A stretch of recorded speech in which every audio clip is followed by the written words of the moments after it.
Well, cool. It worked. I was worried because I had to refresh the chat that it wouldn't have appeared, but lo, it is there, and it works excellent. Yeah. Right, let's get this show on the road, shall we? I'm going to click the record button. I don't want to hit the wrong key again. I don't want to go back to the dark times.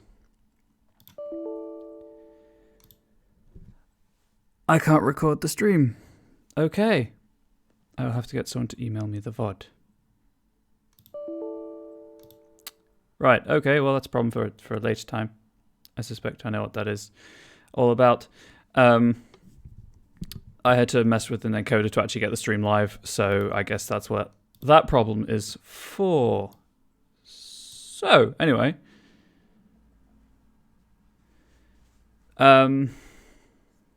Yeah, that's annoying, but oh well. I'll message one of the admin. Okay, so standard disclaimers apply. It did, thank you. Standard disclaimers apply. I am disabled. I might twitch. I might experience muscle spasms. I might stutter and I might slur my speech. I am truly sorry, again, as ever, if it upsets you. Feel free to look away. I'll try and indicate when I'm done. Hasn't happened yet, but you never know. I might also struggle with multiple trains of thought, so if I get distracted, I apologize. I'm trying to compartmentalize better, so if someone in chat says something, I'll comment that I've seen it, finish my current train of thought, and then move on to that. I know as the stream goes on, hitting around the hour and a half mark, my ability to do that does wane slightly, so I guess we'll see how that goes. And also, as I mentioned last time, I'm not sorry for my disability. I don't like making other people feel uncomfortable, because it's not something I can warn people about particularly. And I know that someone has seen it when I was streaming on my own channel, and it made them uncomfortable. So that's what I'm apologizing for. I'm not sorry that I'm disabled. It's who I am. It's part of who I am. Always will be. So there's that. And as I mentioned last time, because I'm not obviously able to take on guest players from other streams on this channel, which you should check out all of the other streams on this channel.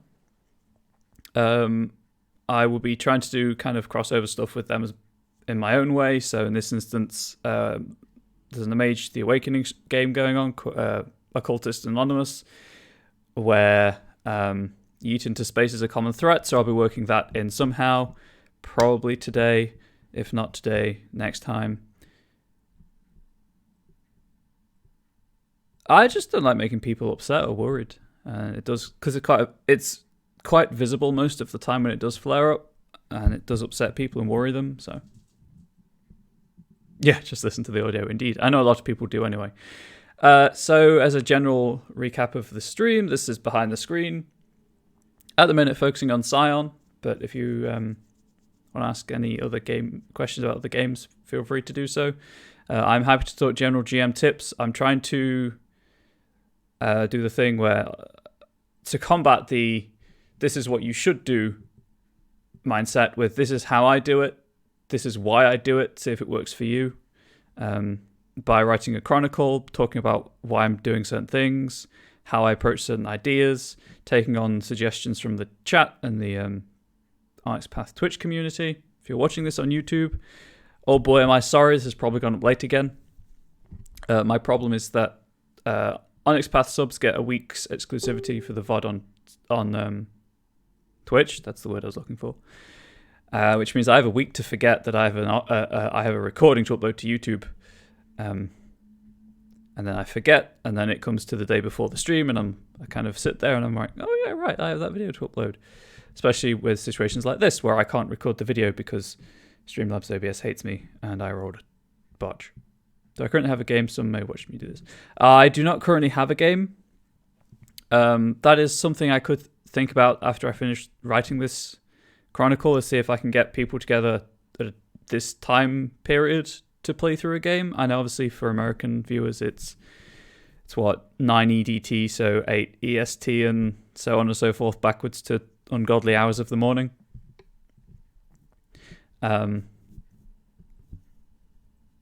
Such a lovely map.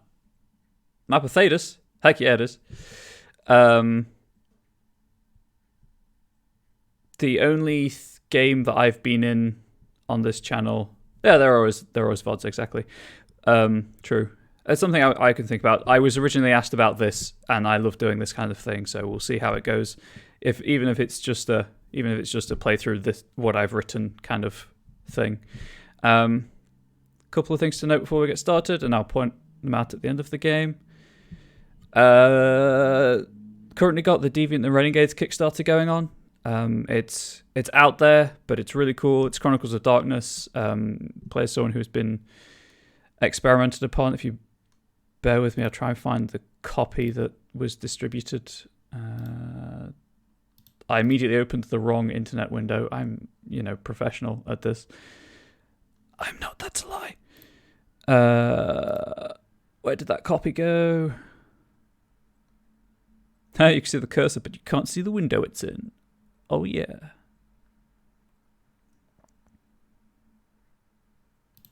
Is it in this email? In Deviant the Renegades, players take on the characters of the Remade, human beings who have been transformed into something else through the action of human actors. No millennia-old curse, moon spirit's favour, or supernatural watchtower change the Remade into what they are. Their state is the result of chanted spells, long surgeries, experimental treatments, bizarre accidents, or alchemical poisons. Their creators, progenitors, have human faces. They are people whose soul lurks in the shadows of the world and wanted power for themselves. Many Remade, devoted, still serve the conspiracies that changed them. The player characters are renegades, remade to have escaped the clutches of their creators. For now.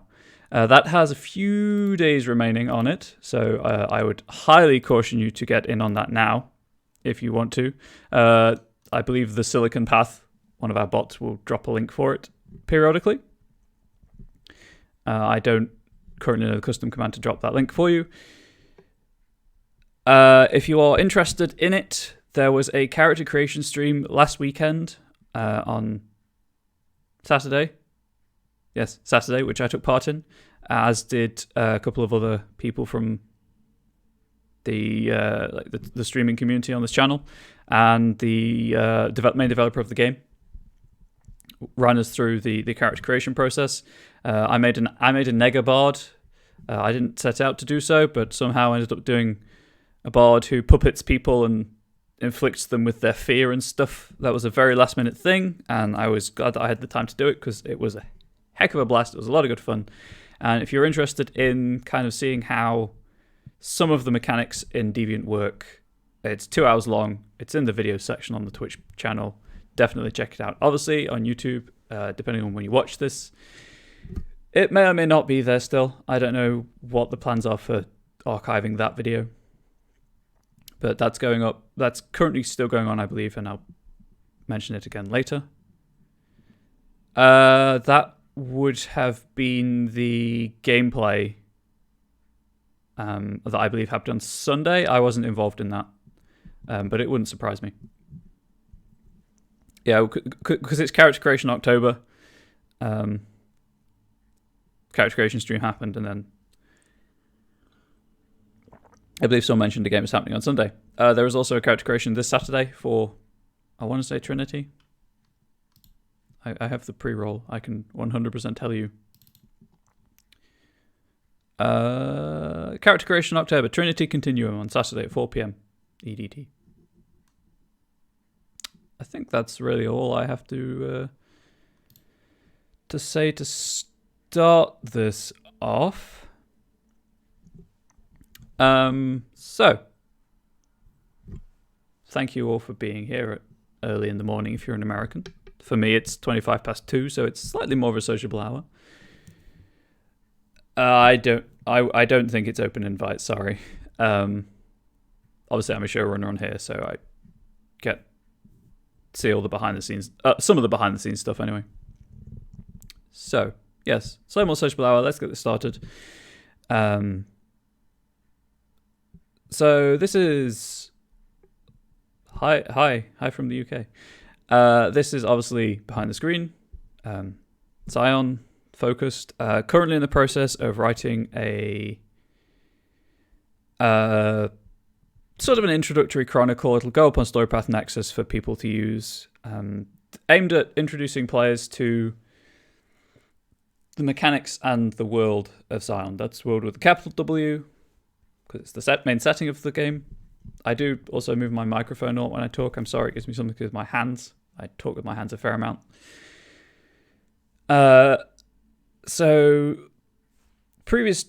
the first stream, which I think is just a good grounding for anyone who wants general GM tips, was 2 hours of me just talking about GM tips. It's up on my YouTube channel, Comrade Bubbles. I'm also Comrade Bubbles in the chat, hence why it's under the camera. Streams 2 and 3 were character creation. Now, I had some thoughts about this. It seemed to go quite well. Certainly everyone in the chat seemed to enjoy themselves. So it took us 2 streams to create 1 character. Now, until I hear otherwise from the powers that be, I have no reason to suspect that if we were to go through the character creation process for any subsequent Chronicles, I would not be able to do all 6 characters on stream. Obviously, it depends on chat interest, because that's just going to be like 3 months of character creation as we go through 1 character at a time. I'm happy with the approach I took this time. I made 5 characters myself, and then we went through 1 on stream. Obviously, when you're doing it on stream, it takes a lot longer than it ordinarily would in person, because I have to kind of answer questions, walk through my ideas, explain things as we go. And that's fine. I don't mind doing that. This is a community-driven exercise, giving back to the community. So if you want to see that for 12 weeks, sure, I can do that for, I guess when I do the hero level stuff. It shouldn't take 12 weeks, actually, because the characters are already mostly made. I can actually link to my YouTube channel, because I'm a mod. Tell you what, I'll link you to the playlist with the Scion. Waiting on the dragons yourself to see that. I'll link you to my playlist with the Scion content, and then you can navigate around from there.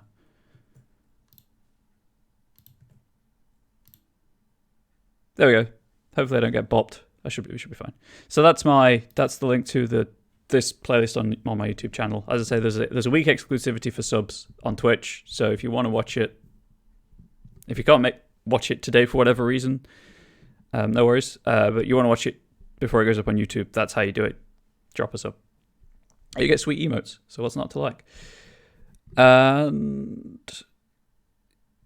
yeah, so those all the characters are already made to origin level. So it should theoretically be a lot quicker to just convert them to hero. There is some reworking that would need to be done, I believe, based on how the 2 different how origin and hero kind of mesh. But that's something that I'll probably do it like a poll on in the stream, in the chat closer to the time. But we made 1 character. We made Ash, non-binary Scion of Inari, and then last time I streamed, we did birthright creation for Ash.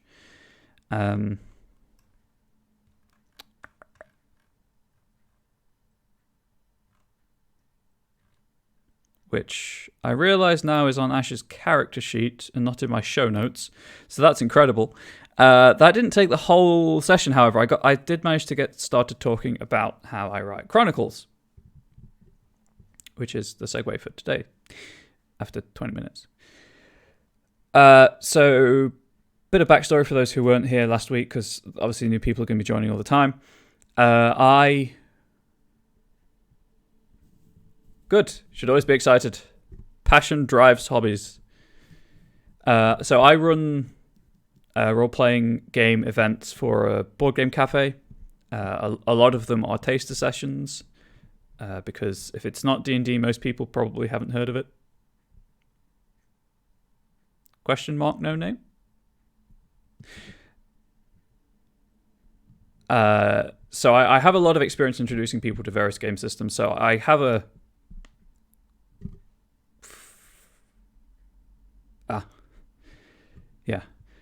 you might... I don't know if you can do it as a non-streamer, but there should be a readability option in chat settings if you're confused about that kind of thing. And general, because accessibility is important to me, if you are watching this on Twitch and you can't make out names, there should be a readability setting. Anyway, so I have the framework that I usually follow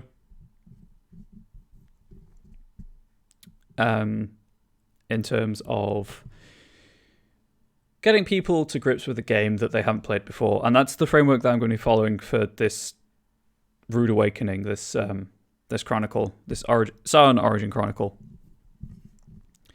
Last time I mentioned that you shouldn't have more than 3 scenes in mind. I'm going to break that guideline for this just because it allows me to be more flexible in terms of content written.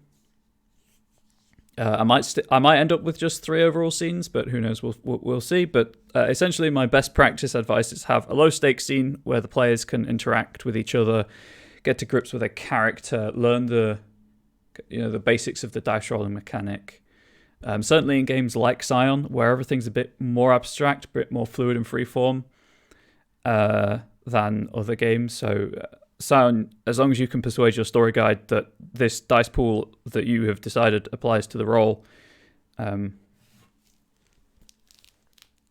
can work, it works. So as an example, so I don't give you the wrong names, in other role-playing games, dexterity and stealth would be a go-to stealth roll, right?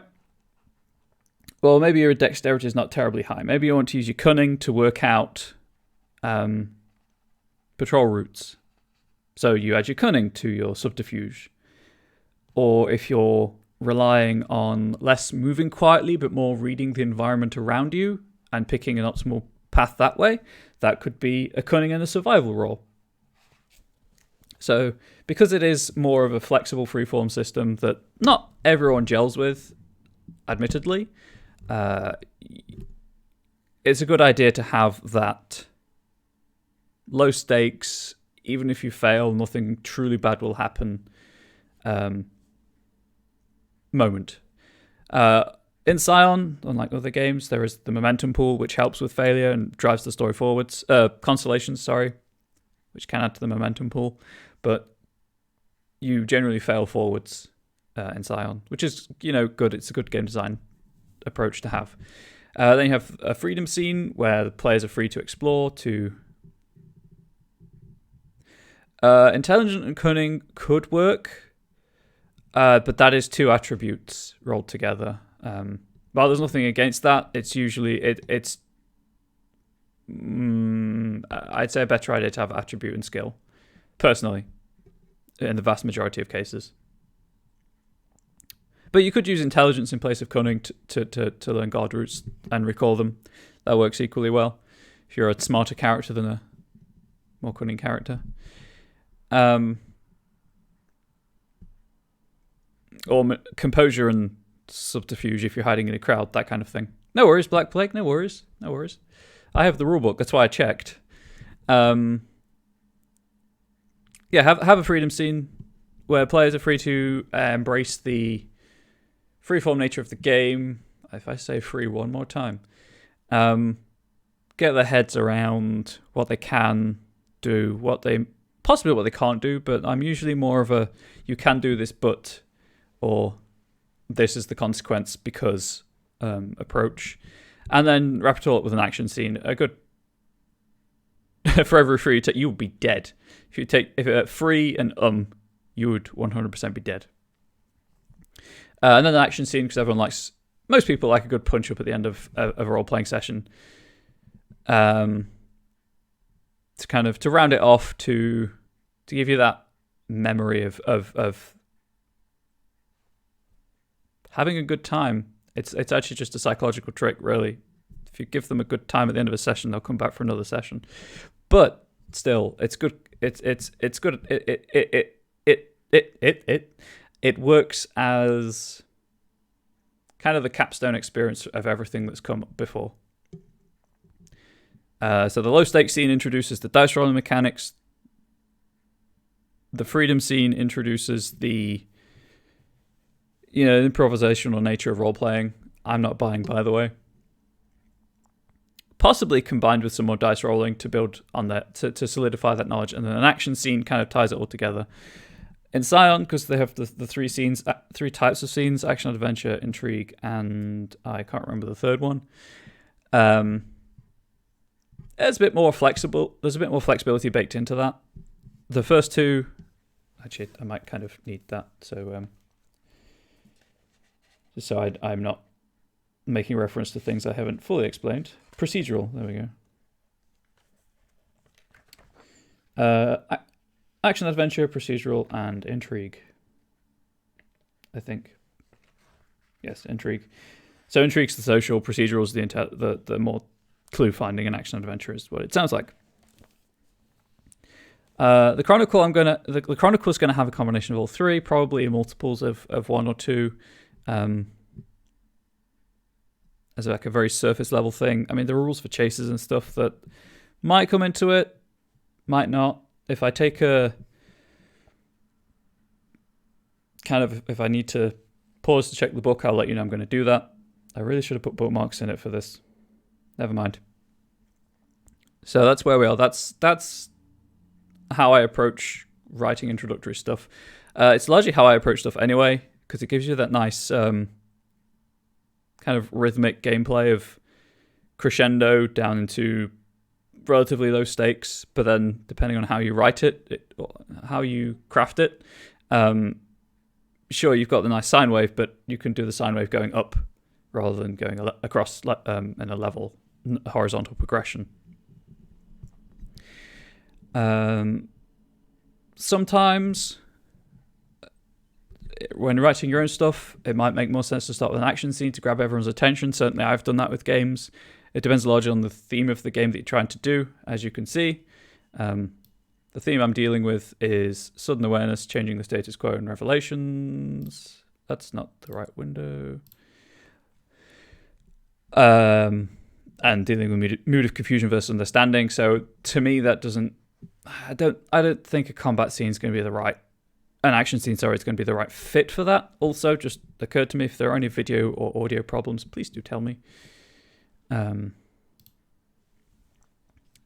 need to just make a note to ask for the VOD afterwards. So, as you can probably tell, I'm working in Google Docs because it's Microsoft Word is just really hard to capture. So, when writing anything, before sitting down, hopefully you've picked your game. Hopefully you've discussed with your players what. Could I perhaps make the font a little bigger? I certainly can. You know what? I'll just zoom in. Is that any better?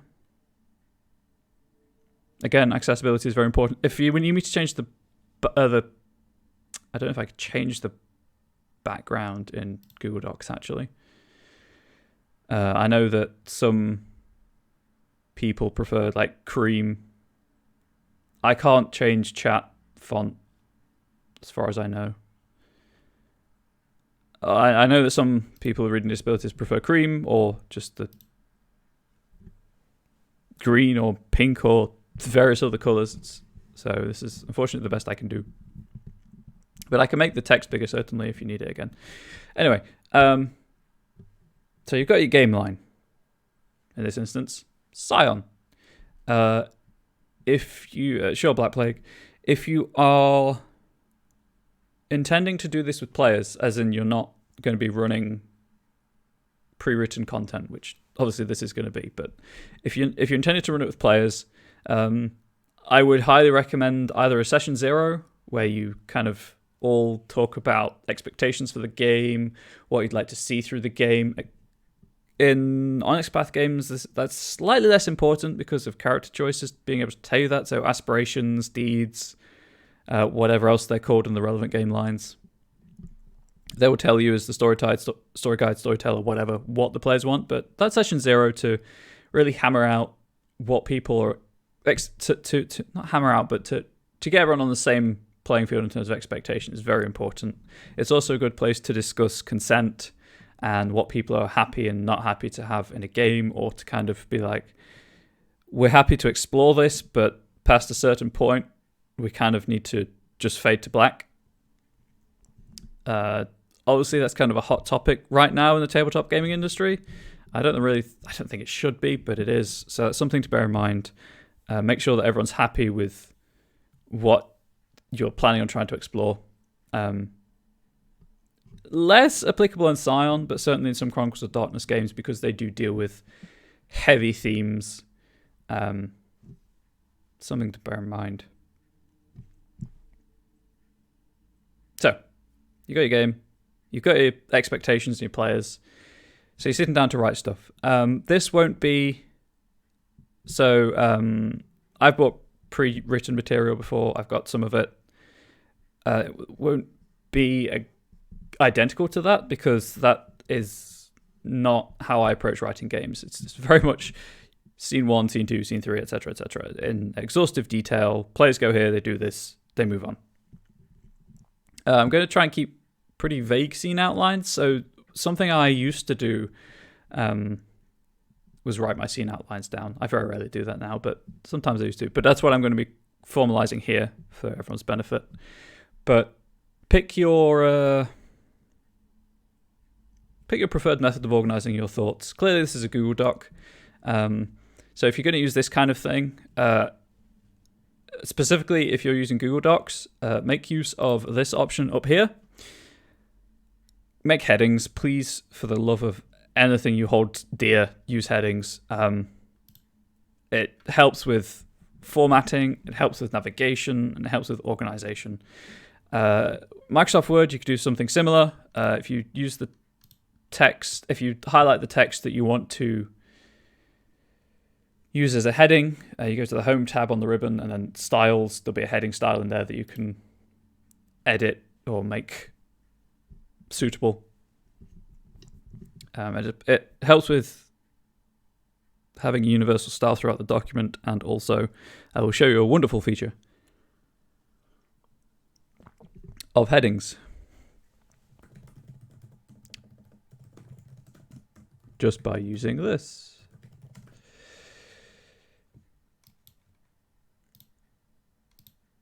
Obviously, depending on what you're using, the actual wording will change, but Google Docs, it's over here. You click the tab and it takes you to the... Essentially, it's a bookmarked PDF without being a bookmarked PDF. Actually, if you're using Microsoft Word to do this, if you use the headings correctly, you can then save it as a bookmarked PDF. Bit of knowledge for you about how to create your own bookmarked PDFs in Word. So that's all they do. You can remove them if you want to, but... just clicking on the thing will clicking on the heading or the subheading will take you to the relevant place in the document. Something I didn't used to do, and boy howdy does it save time. So best practice right there, use headings correctly and wisely. So I think that's my show notes covered from what I wanted to talk about before getting actually into it. It is. Okay, so Chronicle outline. As I've said before, I want to start with some... I need to change the text style. Introductory scenes. Normal text. And the purpose of these scenes is to introduce players to characters, to introduce core mechanics. This is unfortunately the downside of this kind of content creation stream. I'm going to be typing a lot. I'll try to talk out what I'm typing just so that it's not dead air. Also because I struggle to say things that I'm not writing at the same time, or to not write what I'm saying. There we go.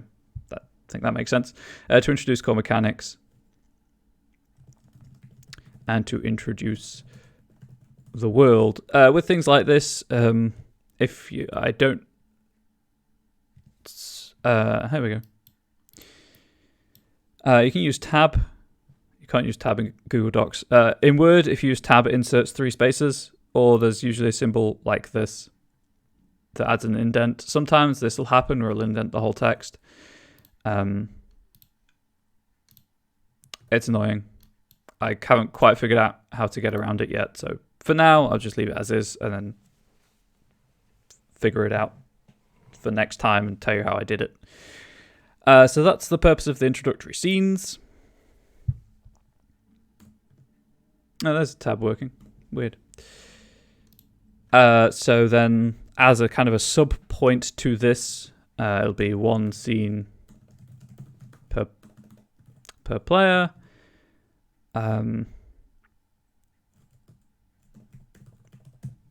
Possibly one action scene. Just to kind of highlight the fact that action does occur. That's not how you spell players. Players whose characters are not present act as story guide characters in the current scene. So what this means is that each introductory scene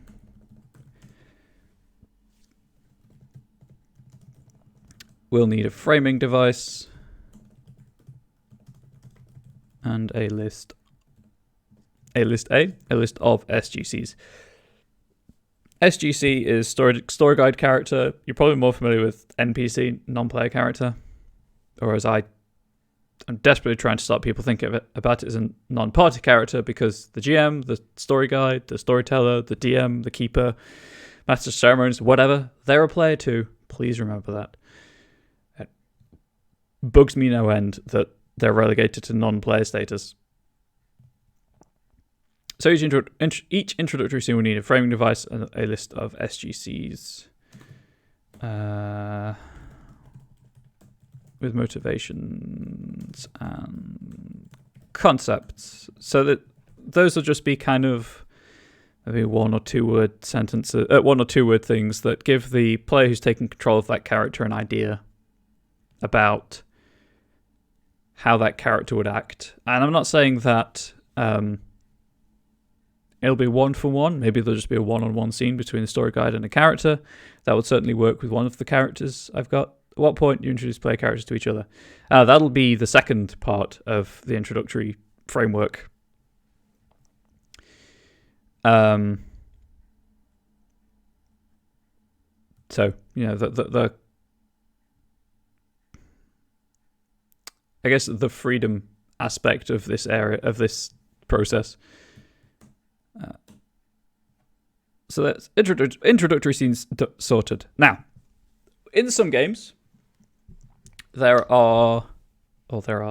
is a difficulty getting player characters together in one place without it seeming contrived. The obvious answer, the trope, is you meet in a tavern. In Scion, you have a great fallback option. So that's why I don't like NPC. Honestly, when it was, don't tell them. I'd like to know why you look at them like background tools. I don't like the title NPC. As someone who is a technically professional GM, I don't use a screen, which is why I love the name of the show, because. But I don't use a storyteller screen or a GM screen or whatever you want to call it. I don't like the barrier it creates at the table. I will roll everything out in the open if I need to. And I don't like the fact that it's just it's a semantics and psychological thing, but calling them non-player characters to me minimizes my role at the table. It just makes me think of myself more as a judge and an adjudicator. I have no problem with non-party characters. They're great. Supporting cast is everything. A game needs a supporting cast to work. Otherwise, it's just five idiots in the void. Based on experience as a player and a GM. And I don't mind separating between player and GM, story guide, storyteller, whatever. For specific discussions, as in, like, I play this game, but I run this game. It's just the title I don't like. It's just me. Maybe it's just me. If it works for you, it works for you. I'm not telling you you're wrong. This is my platform. It is entirely unofficial. Onyx Path do not, I don't represent Onyx Path in any way. I'm just on my soapbox right now, and you're kind of listening, you poor people. So, you meet in a tavern.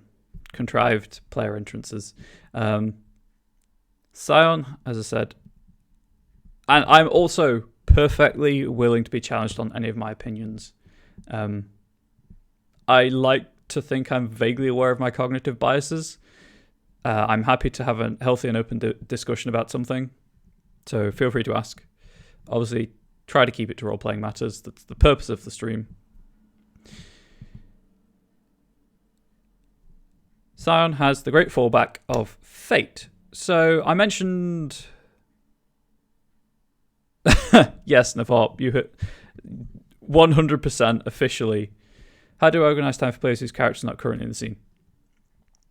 Well, this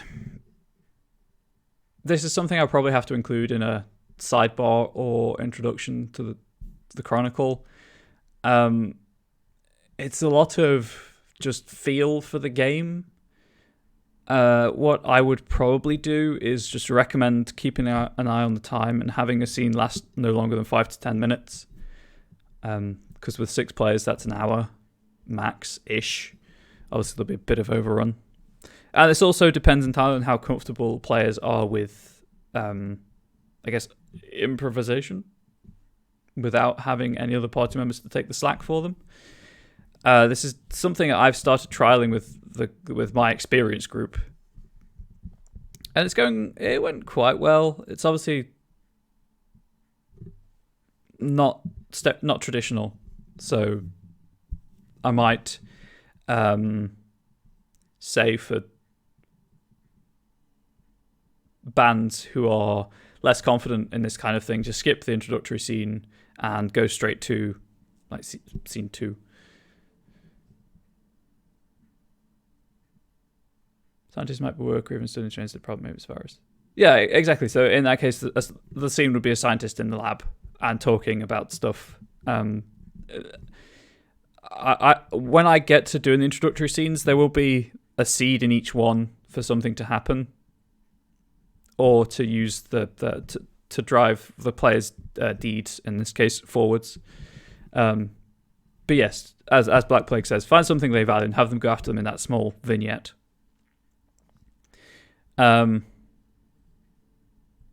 Fate. So one of the core conceits of Scion is that everything is true. All of the gods, all of the myths, they exist. The gods aren't present in the world, because if they are too present in the world, they will get locked into fate with a capital F. Fate is a driving force in Scion's setting. As Scions grow in legend, as they develop as characters and take on their own mantles and rise to divinity, mortal characters around them will be fate bound to them.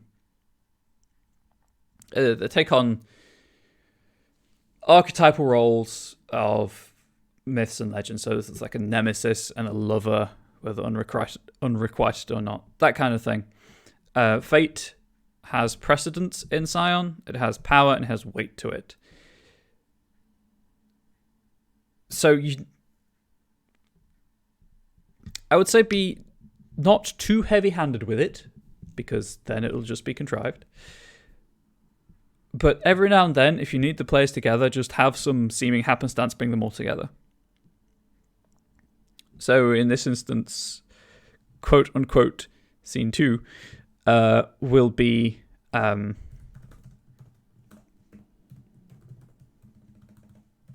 going to put it... So a bit of fun fact for you. UK English uses single quotation marks. US English uses double quotation marks. It's just the way the languages have worked out. So the band meet. And the purpose of the scene is to introduce PCs to each other. That's really all it is. You get them together, you put them in one place. You have an inciting incident.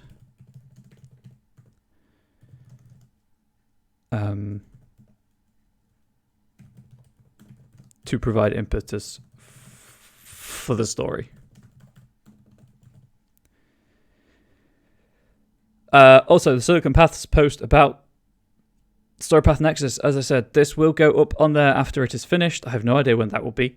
It will be as a pay what you want model, because yes, I'm taking idea from the chat, and that will be accredited properly with thanks to the Onyx Path Twitch community, because it's going to get to the point where I can't write down everyone's name.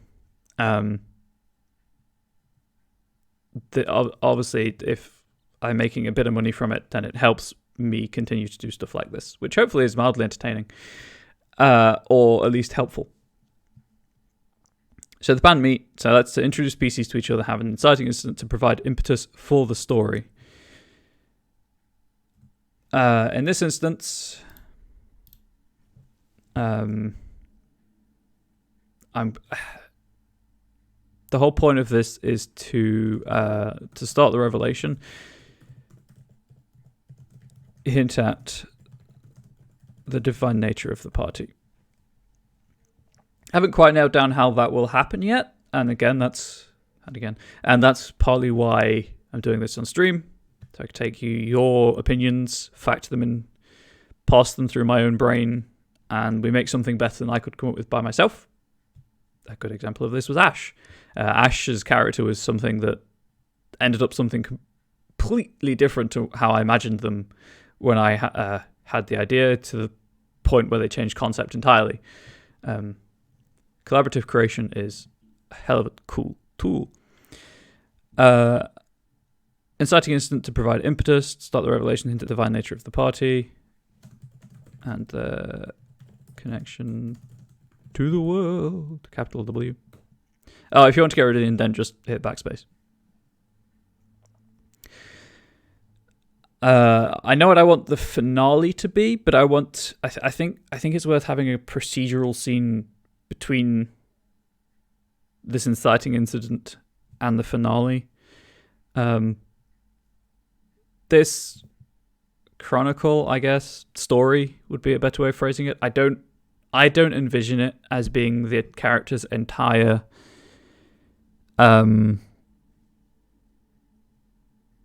origin tier of play. Sure thing. I expect it to be for maybe 5 sessions, if that, and just function as a way of introducing players to the game. And then kind of they go away, a few more sessions of origin play, maybe spend some experience to develop the characters a little bit more, and then go into hero. So I'm not going to be trying to cover the full 0 to hero. Good morning, Plastic Age Plays. I had some problems with my encoder, so if you could arrange someone to send me the VOD, that would be mighty appreciated. I could probably edit it down myself to get rid of the waffle at the beginning if needed, and the pre-roll and stuff. But if you could do that, that'd be extremely appreciated. I think I know what the problem is. It's just OBS being a pain. Yay for technology. So thank you.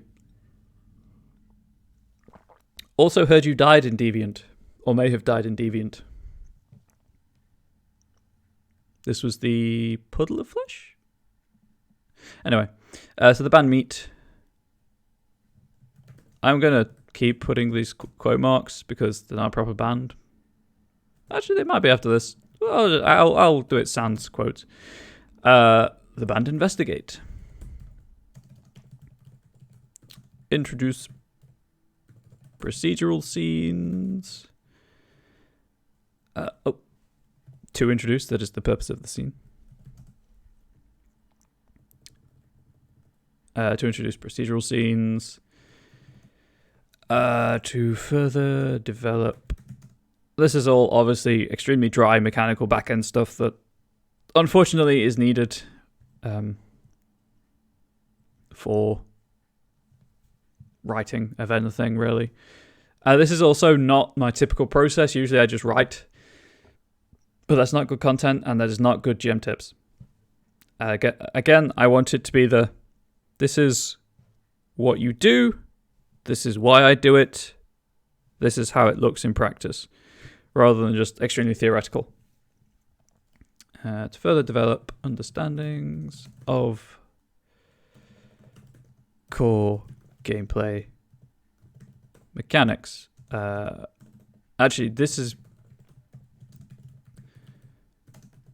possibly introduce momentum in the scene. So something that you can always do when you're trying to introduce players to something new is simplify the game a lot. So this is a good point to introduce the momentum mechanic to players, so they get the basics down, they get the dice rolling down, possibly how their knacks work if you want to do that. I guess we could put that here to introduce knacks. Capital K. So knacks are minor supernatural abilities given to inherited through their divine relation. So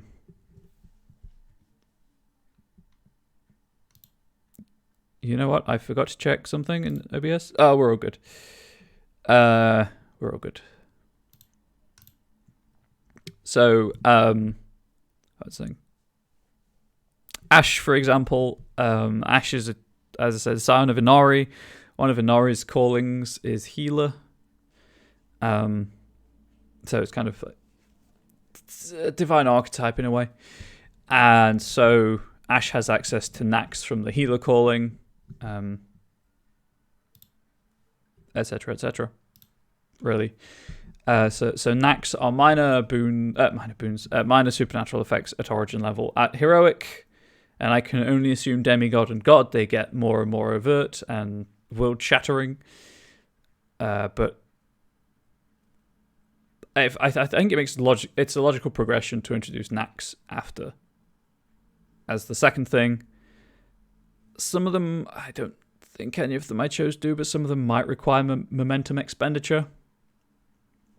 Obviously, if they do, or if you're running through this story without the pre-gens and you have characters for whatever reason that require momentum expenditure, obviously feel free to introduce the momentum pool before this, but I feel like a scene that is all about investigation, that could have failure, that could have failing forwards, which, if you can't think of any other result of failure, momentum is the recommended one anyway, so it seems to fit nicely in here to introduce the momentum pool and the mechanic.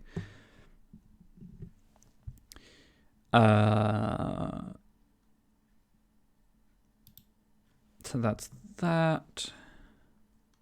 And then kind of further sub-point of the scene, or this would probably be one or two scenes, because you've got a scene where they find clues, hopefully, and a scene where they follow up on the clues with research. Okay.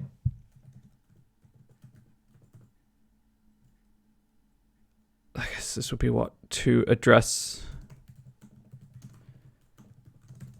both sides of investigation. Mental. Nice. Mental and social. And to hint at, I guess, supernatural involvement is the easiest way of putting it. I think I mentioned before, but my plan is to create an entirely new pantheon to this. One, because I like having that ownership. And two, just to show everyone how easy it is to create a pantheon. I probably won't be in as exhaustive detail as Hero has them. It's like 200, 300 word entries for each deity. But I'd like to at least show you how to create one or two with associated titans and callings and purviews and stuff. I probably won't make my own purviews or callings. There's no point in reinventing the wheel unless I think of something that would be useful to include. But that is by the by. So that's the sub point of the band investigate. That's one scene per player.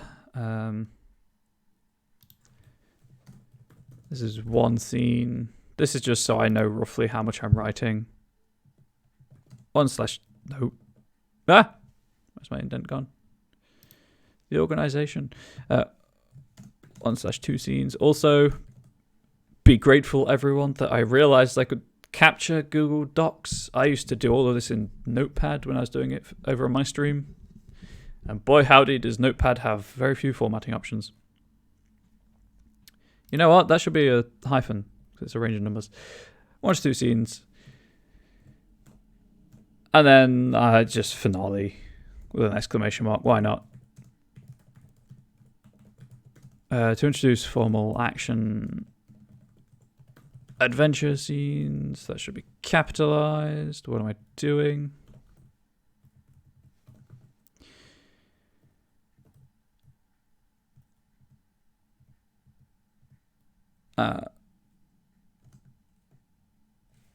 This would be an intrigue scene. I'm just trying to figure out where to put it. I guess here.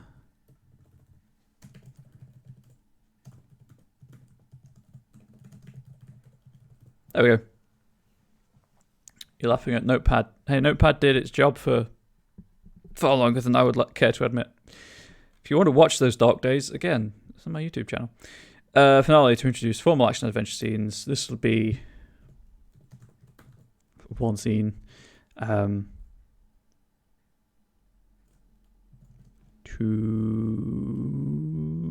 I guess, demonstrate divine ability, ?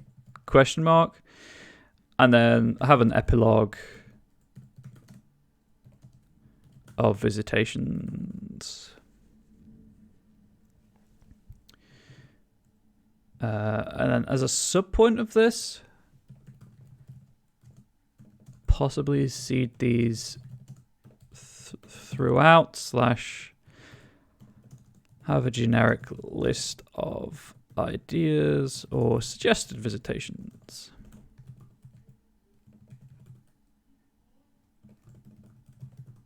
So visitation would be when the divine parent makes themselves known to their child or offspring, or in the case of Ash, creation. While it would tie everything up neatly to have a series of visitation scenes, one after the other, bang, bang, bang, bang, bang, to me that just feels like lazy storytelling. That's personal preference. So what I would probably end up doing is have a list of possible scenes based on what is created for each scene. And they don't have to be long scenes, just a conversation. But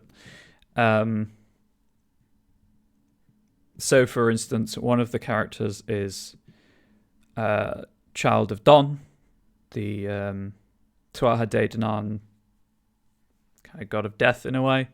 So if they encounter someone who's died, perhaps that will be their visitation scene.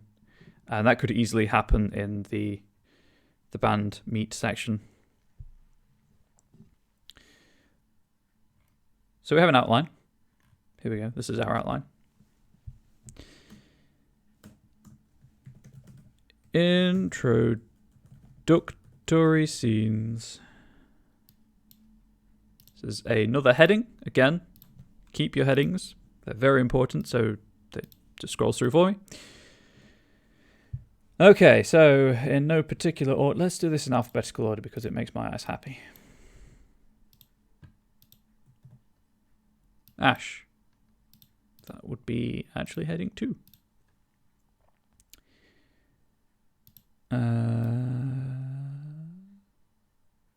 I believe I've mentioned these names on stream before. Hubai.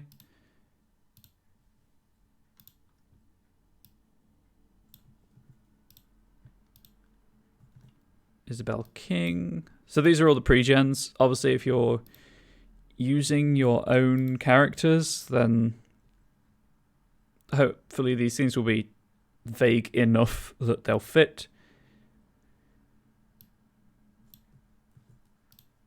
Liam McMahon. It probably won't surprise you to learn that's the Child of Don. Martina Vasquez.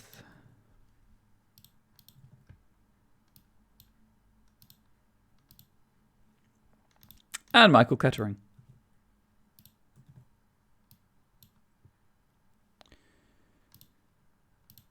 So those are our 6. Yes, I think it's alphabetical order, right? H-I-L. Yep. So these are our 6 6-player characters that we'll be taking on an epic journey through of discovery and self-realization. Let's just move that out of the way so I can still see the chat. I keep clicking on the wrong darn window. Okay, so let's also arrange my notes for ease.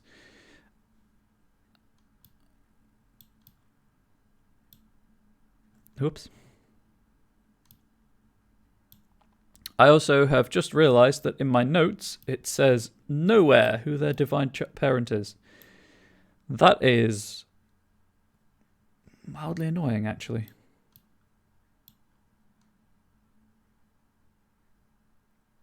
Okay. Created of Anari. Chosen of Chang'ar. At least I believe it's pronounced Chang'ar. I think that's a sign of Heru. I believe he was a sign of Don. Right, it's getting to the point where I can't do this from memory. I know that I think there's only 2 Scions. I think Michael's an incarnation. I'll have to edit this afterwards. There's no point wasting everyone's time now. Incarnation of Boulder. I think Martina was a chosen of Apollo. You got that thing where you really want to do something, but you want to be correct in what you're saying. So you don't want to you know, tell people falsehoods. Chosen of Apollo, yeah. Cool.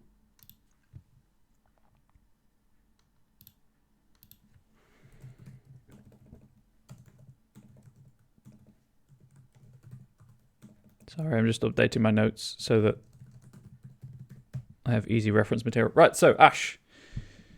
Introductory scene for Ash. I have an idea for this already, but we'll see what everyone thinks. So, Ash's concept is that of a compassionate peacemaker. They are created of Inari. With no parents, no birth certificate, and no sure identity, Ash grew up lost in the foster care system, represented by their origin path of child of the system. Learning how to take a beating and the best way to avoid notice, they channeled their natural talents into taking on leadership roles, working within the system to send support to those who needed it, represented by their role path of... Not role. Was it role path? I can't remember. 1 second. You know what? I've got the PDF open. That's just going to be way quick for me to reference. I always get them confused in my head between the... I know it's origin path, and then there are 2 other kinds of path. That's not what I wanted. Path, there we go. Origin, role, and society. Okay, sometimes I get role and society mixed up. So their role path is that of Shield of the Lost. They help people who need it. And in aiding the police in running community outreach programs to help disadvantaged youth and keep them off the streets, represented by their society path of soul of the community. To me, the most obvious, immediate, and probably socially gratifying scene would be leaning into the soul of the community and have a scene with Ash doing a community outreach program. Maybe with some disadvantaged youth, maybe doing a talk to students about how best they can help, that kind of thing. So what I will probably do for this, to save on time and everyone's interest, is I will just do notes for the scenes now. Off stream type them up to more formal stuff. Technical term right there. And then in the recap kind of cover or just show what I did, show how I turn my note, what I turn my notes into. I also realized that I was talking about ways of planning stuff and completely stopped at 1. Another tool that is quite useful is any Kanban style system. I use Trello for my campaign prep. It's just really good for having quick lists of things and notes and moving things around when story beats are completed. Anyway, so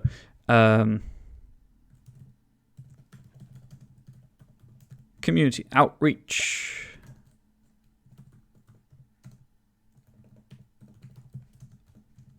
Possible SGCs include.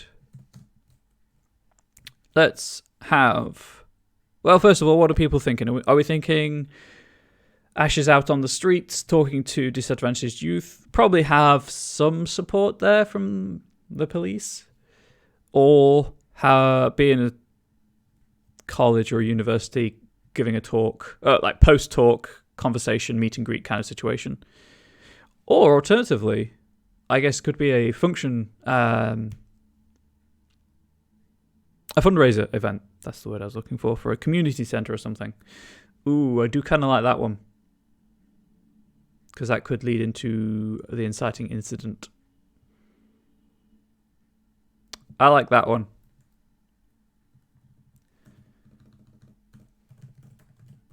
Community fundraiser. So, possible story guide characters would include the organizer / organizational committee. We use square brackets for their motivations and concepts. So, concept is charitable, but motivation will be charitable. Fundraiser is a nice idea considering the Kickstarter. That's true. That's true. Charitable, honest, well-intentioned, vertical line. So there's maybe like 3 motivations for 3 members of the committee, or you could have someone who has all 3 of those qualities. Charitable, honest, well-intentioned, and then with motivations, obviously, to raise money, to meet people. I will have to divert attention. I won't specify what the attention's being diverted away from. Oh, I keep hitting shift for some reason. To give, if someone chooses to be this character, to give them some flexibility with their portrayal of it.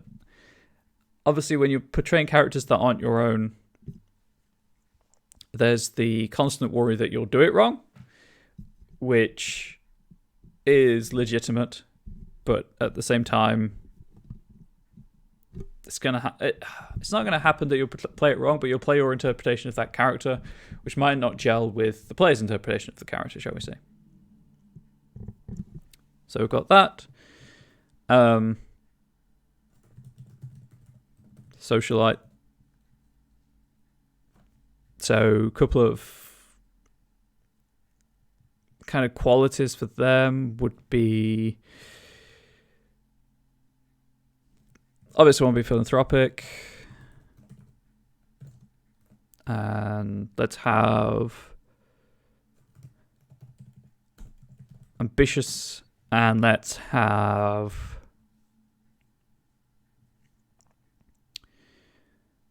what would be an interesting mix, an interesting third quality to run. I like doing things in 3, also because it means that you can have 3 players playing socialites if you want to.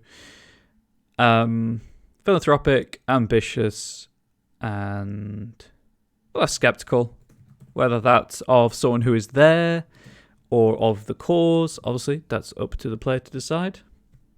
We are simply providing the seed for the story to grow from. That's one high-level way to look at it, I guess. Okay, so then to give money, I would assume if you're running along the campaign for the turn players, you get to know the playstyle quite well. Yes, also that. Obviously, this is supposed to be an introductory scene. These are most likely going to be throwaway characters, although I was considering giving a list of names.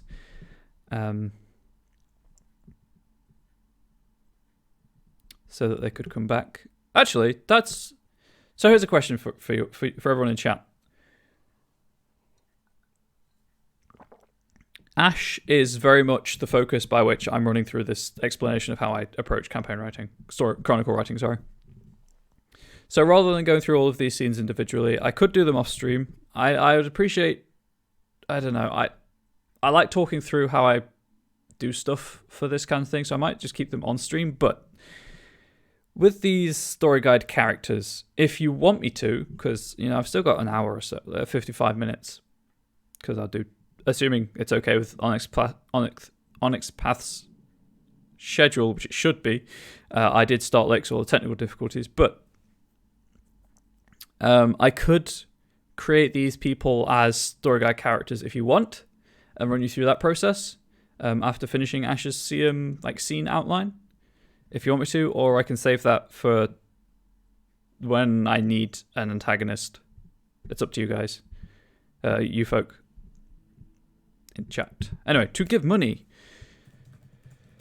to rub shoulders, elbows even. I don't know if that phrase really translates well to other dialects of English. But I guess I should make it easier for people whose first language might not be English. To climb socially. There we go. Rubbing elbow. It's one of those things. I always think things are well known, and then I'm talking to American friends, and they just have no idea what I'm talking about. So it also obviously depends where you come from. I say things that people from the south of England wouldn't understand. To mingle, yeah. I guess that works as a third one, actually. So thank you. Just to be there with no ulterior motive. I'm going to put socialites just for plurality's purpose.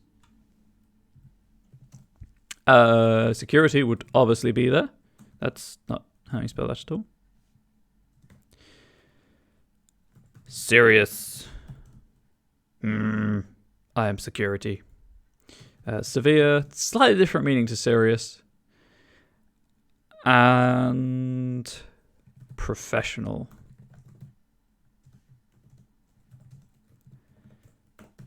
To keep the people safe. To keep the valuables safe. Two very different things. Yeah, to network would also work. I might put to network in a fourth category of story guide character.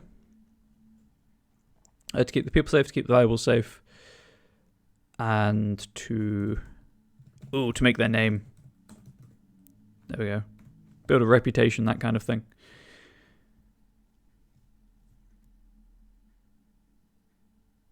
Oh, right, the group that it would be benefiting.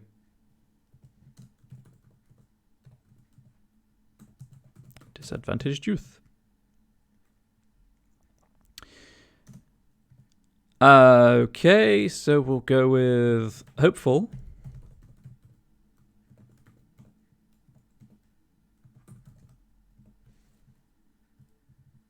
I knew that was wrong as soon as I typed it.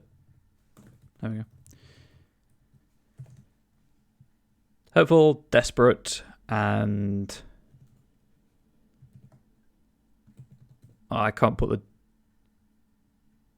umlaut in. Diacritical mark, that's the one. Hopeful, desperate, naive. Oh, I could, I just don't know the outcode. Anyway, to network. To make friends. To learn.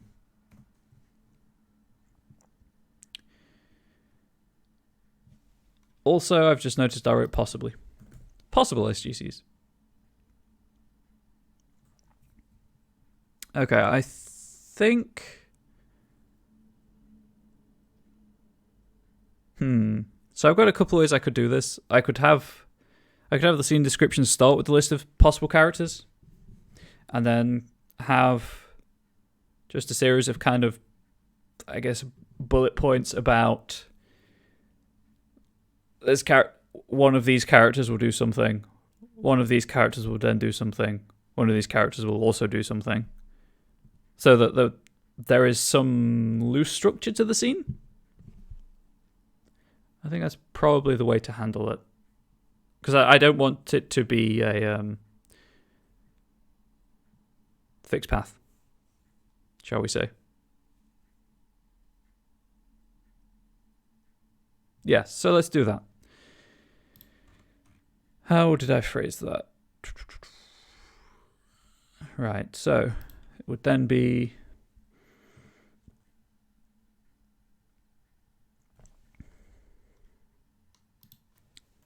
let's format this properly, shall we? Possible story guide characters. So this is the kind of scene concept. Story guide cat. Even better. Setting, community fundraiser.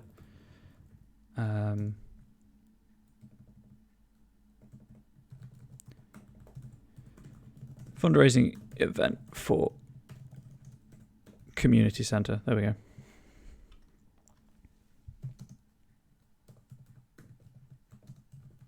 Street market, question mark. See what I think about that when I come back to it.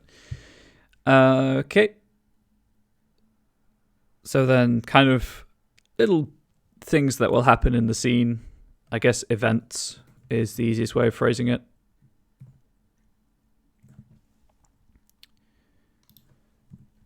Let's do this.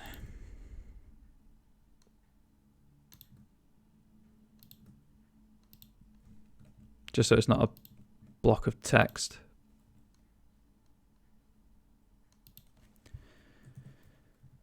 When it comes to formatting, this would probably be bullet pointed as a list anyway. So,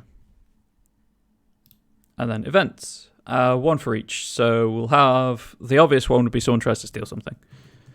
Someone tries to steal something from Ash. Prompting a roll to notice. Before security intervention. So that's your security. Disadvantaged youth, maybe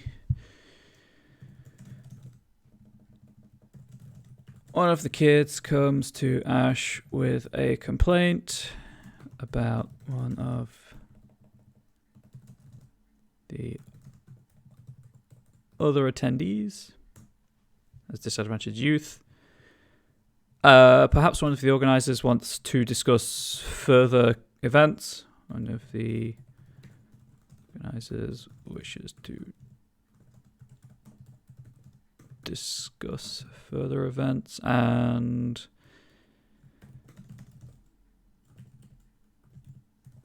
one of the socialites let's know more about the center and its offer, and then just put this in the same layout as up here. Wait, can I just? I can. Sweet merciful. Heaven above. Security and then kids. So there we go. That's a rough kind of scene outline. As I say, I'll probably try and include names, and still not feeling that street market idea. Sorry, I just punched the mic. I don't feel like a gallery is the right fit per se, and obviously this is something that will just come with time. The longer that you run games, the longer that you write material for games, the more familiar you'll become with kind of feeling out what is and isn't a good fit for the story that you're trying to tell. So, again, I don't feel like Street Market's the right place to start.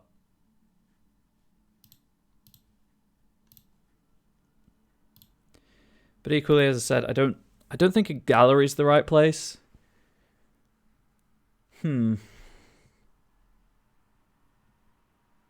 Library. Libraries are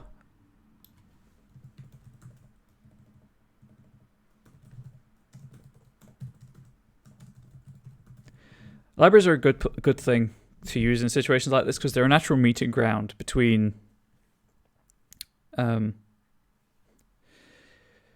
going on lazy stereotypes, I guess the educated elite, because they're theoretically interested in the books and the learning, and people who can't afford to do anything else because libraries are free. Oh, but also because libraries are chronically underfunded across, at least to my understanding, most of the Western world. So it's a good way of highlighting social decay and the importance of cultural institutions in one location. So you could maybe build on that with other things happening at the event. Again, these are just ideas. If you want anything else to happen, go for it. I'll try and include all of this. You know what? Let's have an introduction heading.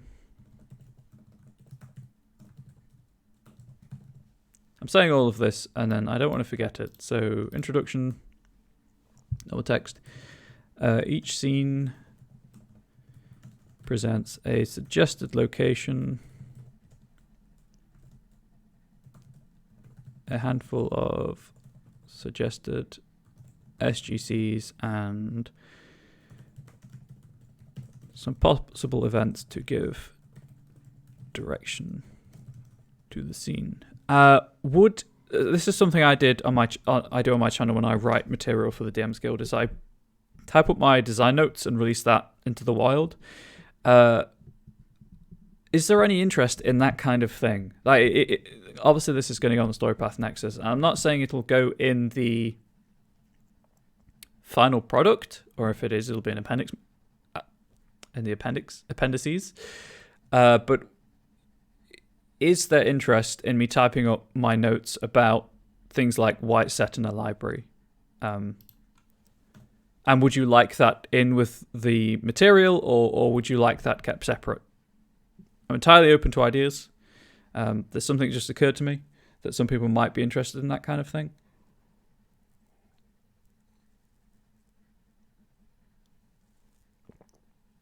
Anyway, while you have time to think about that, I would do a straw poll because there is a command for that, but might be a cool appendix for the initial release. Okay. Okay, then I'll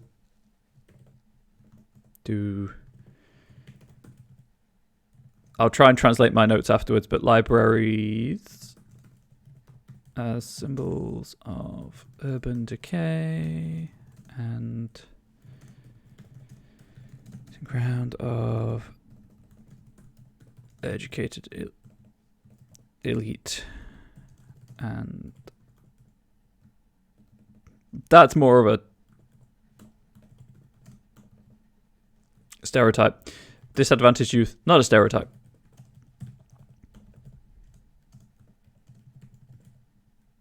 Money and drive to better oneself versus eating something free to do / somewhere free to hang out. And this is definitely something I've experienced. I'm not, thankfully, disadvantaged, but we're not well off, so we will typically go on, my partner and I will typically go on dates to somewhere free. So I know that from one side of this angle. Anyway, so that's that. So I was trying to think what would be the better use of time now. Continue doing another scene or two, or go and make these as story guide characters in case dice rolls are needed. I mean, they might be, is the thing.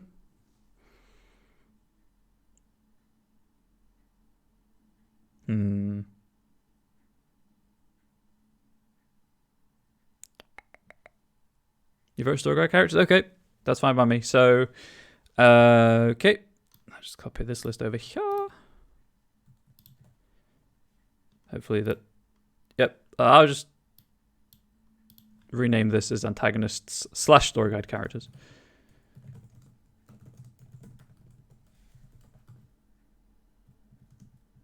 So this is probably something that we'll do. I'm leaning more towards doing all of the scenes on stream now, just because it's content, and I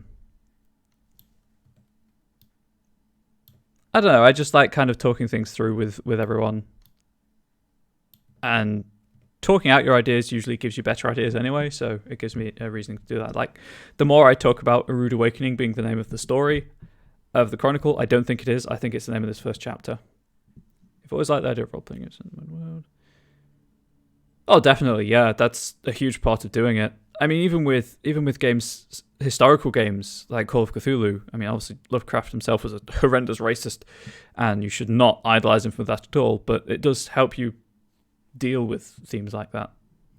Again, with the consent of your players. Yeah, like cautionary tales. That makes complete sense to me. Right, let's do this properly. Let's do this alphabetically.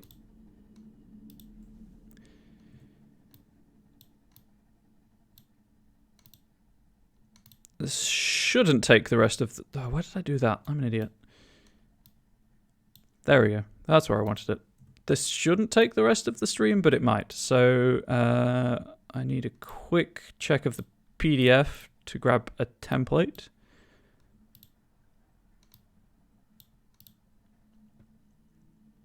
Archetype qualities drive. Nope, that's the wrong window. But that's certainly one of the things that attracts me to horror role-playing, and just role-playing in the modern world, is dealing with social problems. So this is my template, which I will put a heading on above. I'll turn into a heading. Template. SGC name / title. Colon. Archetype. Also colon. Qualities. Drive.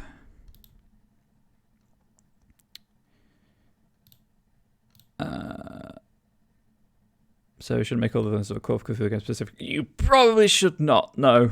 And you definitely shouldn't make them all overweight. Primary, secondary, and desperation. Primary pool, secondary pool. Oops. Desperation pool.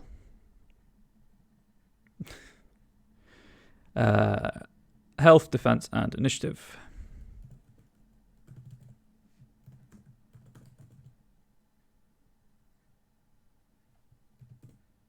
Nope. Defense, I hate writing. So I proofread as well, freelance. So my spelling's terrible considering that, and my grammar, my spoken grammar suffers occasionally. I do apologise for that. Okay, so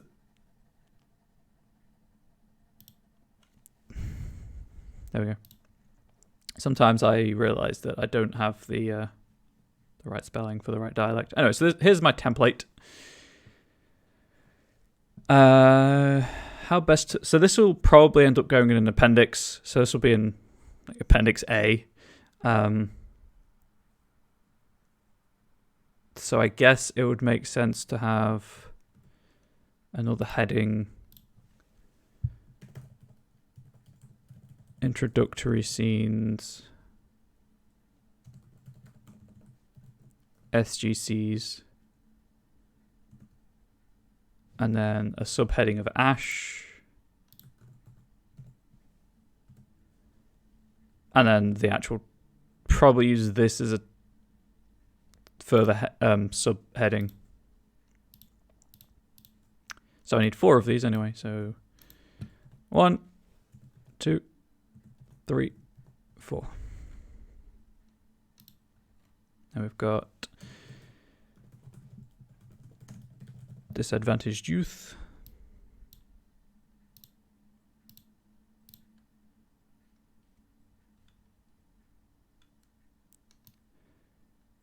And then remove that. And then oh right, I could just do this. That would be way easier. I am so smart. Sometimes I amaze even myself.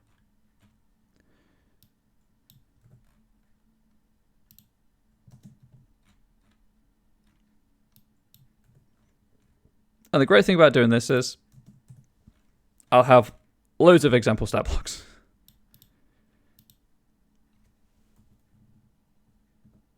Okay, so that's that. And then I can delete this. Set that to heading 3. If I felt that strongly about it, I could probably mess with the line spacings, but this I'm all just going to copy paste into Word eventually anyway, so I don't really need to. I hope it'll translate over well. So, are they the right headings? They just look smaller. So this is what I was explaining earlier. I now have subheadings for my subheadings. So I just click to the right one and it takes me there, which is great. So you'll notice immediately that story guide characters in Scion have have much less information required for them than player characters. Player characters have a sheet full of dots and callings and stuff.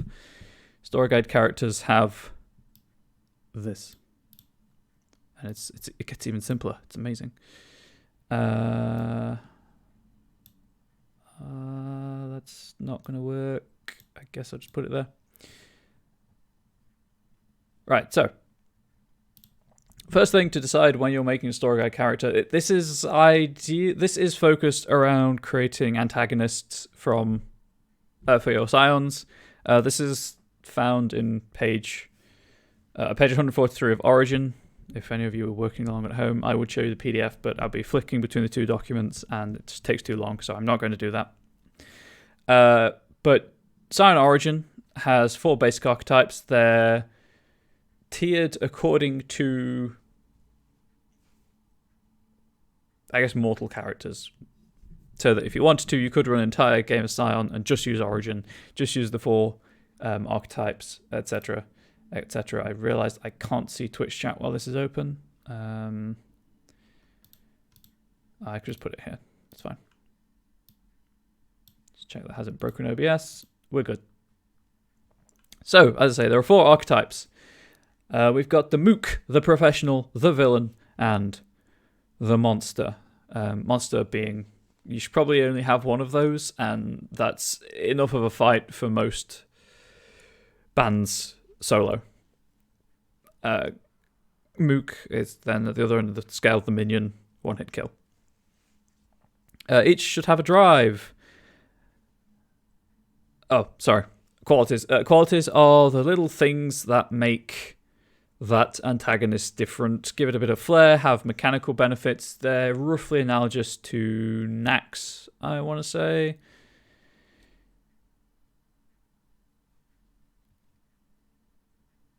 These aren't going to have flares, so I don't need to use that.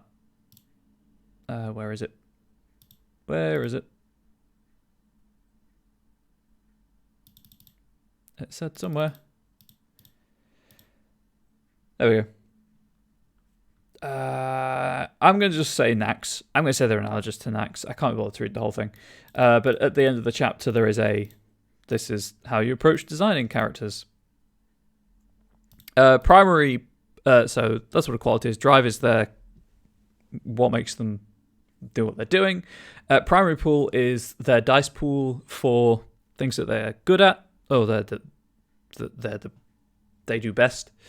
Secondary pool is things that they're good at, but not necessarily have as much experience doing. And desperation pool is everything else.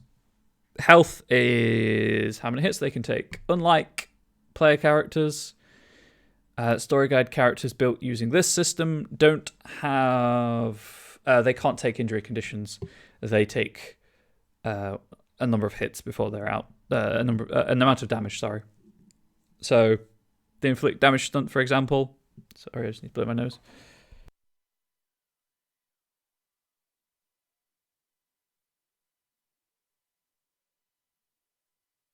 The inflict damage stunt, for example, inflicts 1 injury condition to a character. Antagonists can't take injury conditions, so it'll inflict 1 damage. A critical hit, which is 4 successes, allows you to inflict a second, so you deal 2 damage. So that's what health is. Defense is their defense pool. And initiative is how you deal with initiative.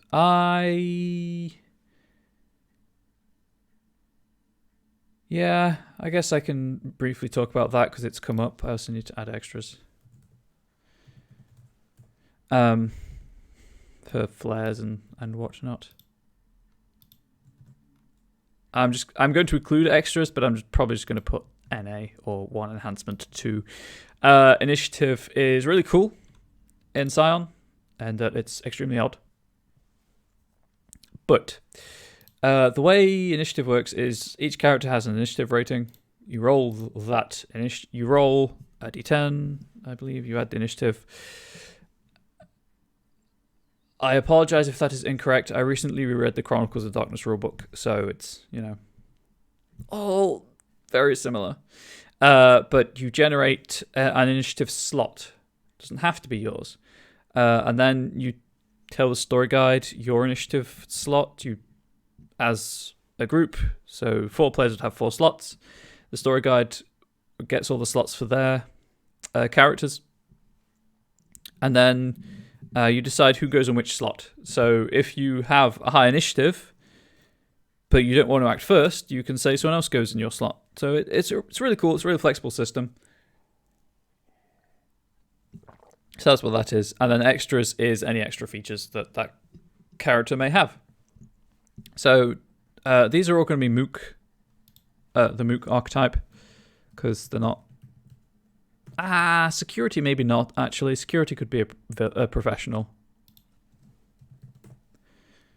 But certainly the youth and the organisers and the socialites will be Mooks. I immediately type Mook. What an idiot. This is because there'll be more of those 3 things than security, so it doesn't really matter. So disadvantaged youth, looking at the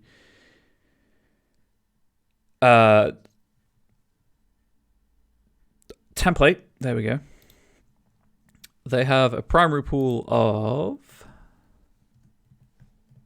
5, which I'm just going to copy paste into the others. Give me a second. Again, I hope everyone's following along with this well enough. Please do feel free to ask questions about this or anything else related to GMing, I guess.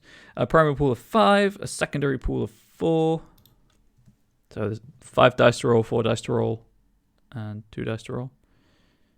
Giving you a bit of a spoiler about what's coming next with this truly fascinating stream of me typing into a document. And then that desperation pool of 2. The only reason I'm copy pasting is because it's just quicker.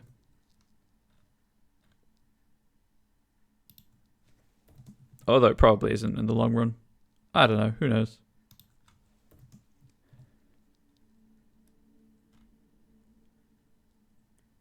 I was just wondering if it's worth making a template for each archetype. I'll probably do that off stream. And then health is 1. Defense is 1. Initiative is 3. Again, health 1. Defense 1. Initiative 3. So they can take 1 hit. They roll 1 die to defend, etc., etc. And that's it. I'll just add in these while I'm here, I suppose. Primary for a professional is 7. Secondary for a professional is 5. And desperation for a professional is 3. So you can see that they're slightly better. You're intended to have fewer professionals than you would have mooks. Health of 2, defense of 2, initiative of 5, and extras. A cut above, which is plus 1E. So that's 1 enhancement to XXX. So I'll get around to sorting out what that enhancement is for later. So here we go.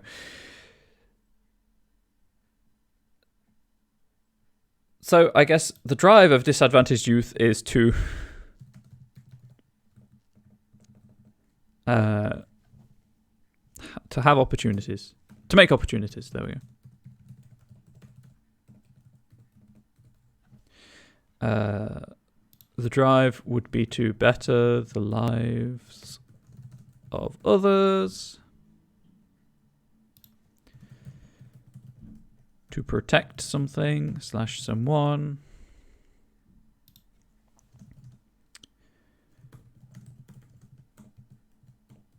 to meet more people. So, primary pool of disadvantaged youth. What would they be most good at?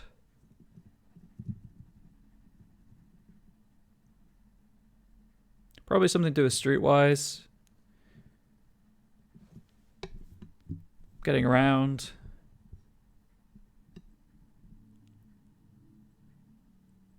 This is also something that it's not a skill and attribute pool. It's like a one-word phrase, a one-word thing. So combat or intimidation. I guess surviving. Let's give them two things that let's give them all two things that they're good at for a primary pool. Surviving and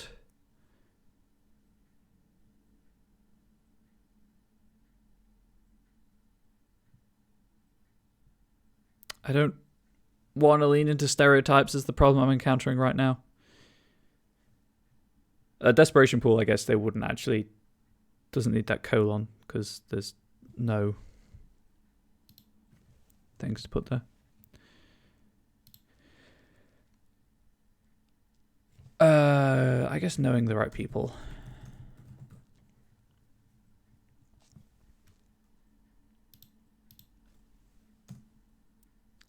And then secondary pool, I guess being aware of things.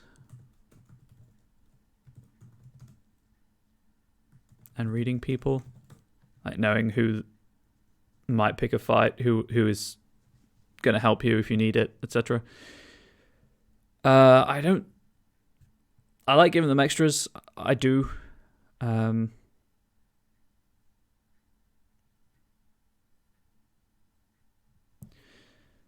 Just to give flavor to everything. So an extra could be any additional trait. So you can see with the security guard, because they're a professional, they get a cut above, so they get one enhancement. So one extra success on any successful roll, 2 something. Probably be observation. Let's face it.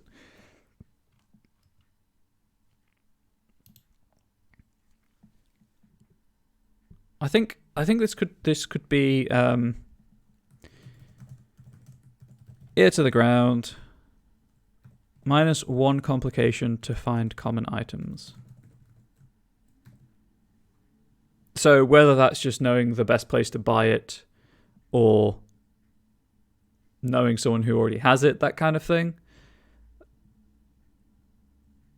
Kind of a streetwise level of oh, I know someone who has this. Probably be able to borrow it.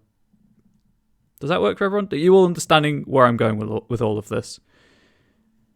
I don't really know how much of this I could put in as design notes, particularly with the scene designs. I'm 100% going to do that where I can. I don't know how much that would translate over to story guide characters per se.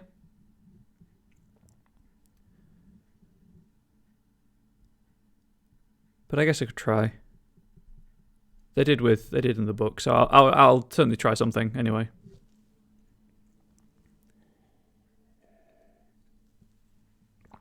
The primary pool.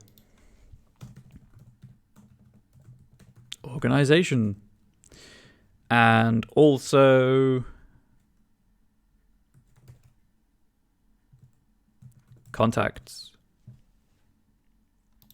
Secondary pool.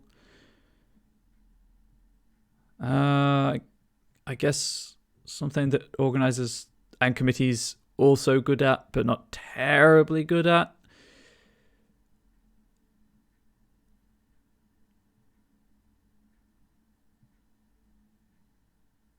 I guess they generally tend to focus on high level stuff and then delegate, so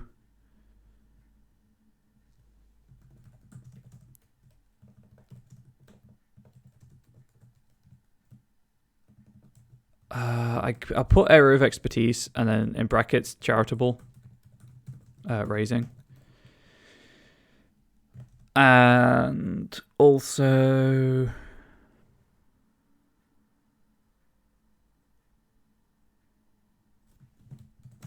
I for numbers. Head for numbers even. There we go. Desperation pool again. Blank. Extras. Well connected.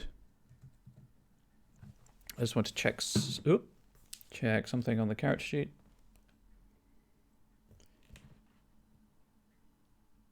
Yep.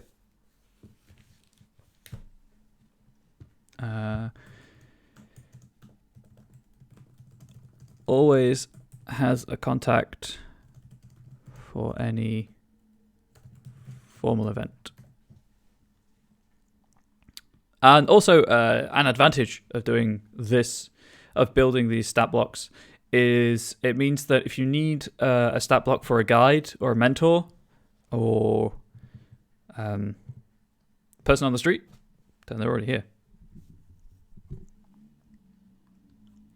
Security. Primary pool would obviously be observation and combat. Secondary pool, let's say diffusing tense situations. I really need to...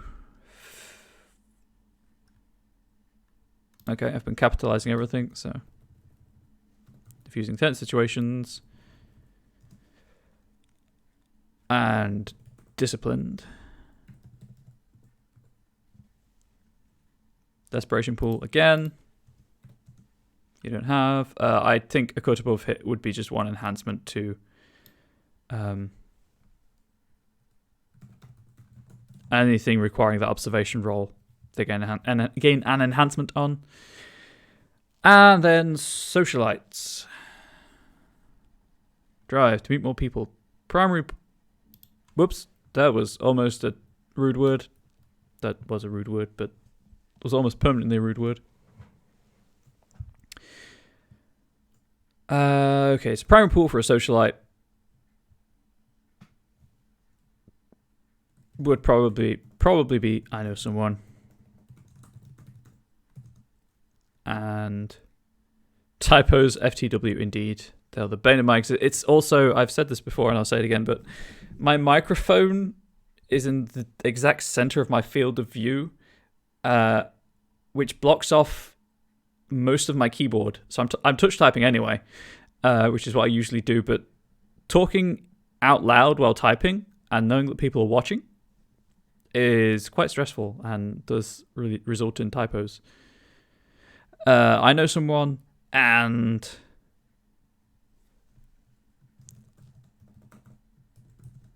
I can get that. There we go. That's the financial side of things. Secondary pool. Pressure brain when you try it. It's just practice, dude.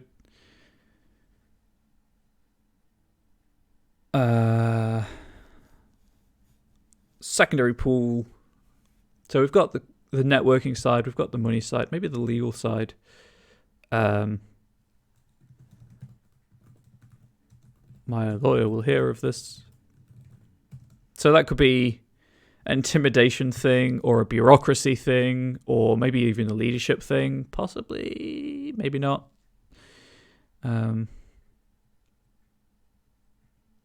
is something I could put in design notes actually for these, is different situations that these pools could apply in. So what you might find is that I change wording occasionally, on the second pass. Sorry, but it's going to happen. It's an inevitable part of writing material. My lawyer will hear of this. And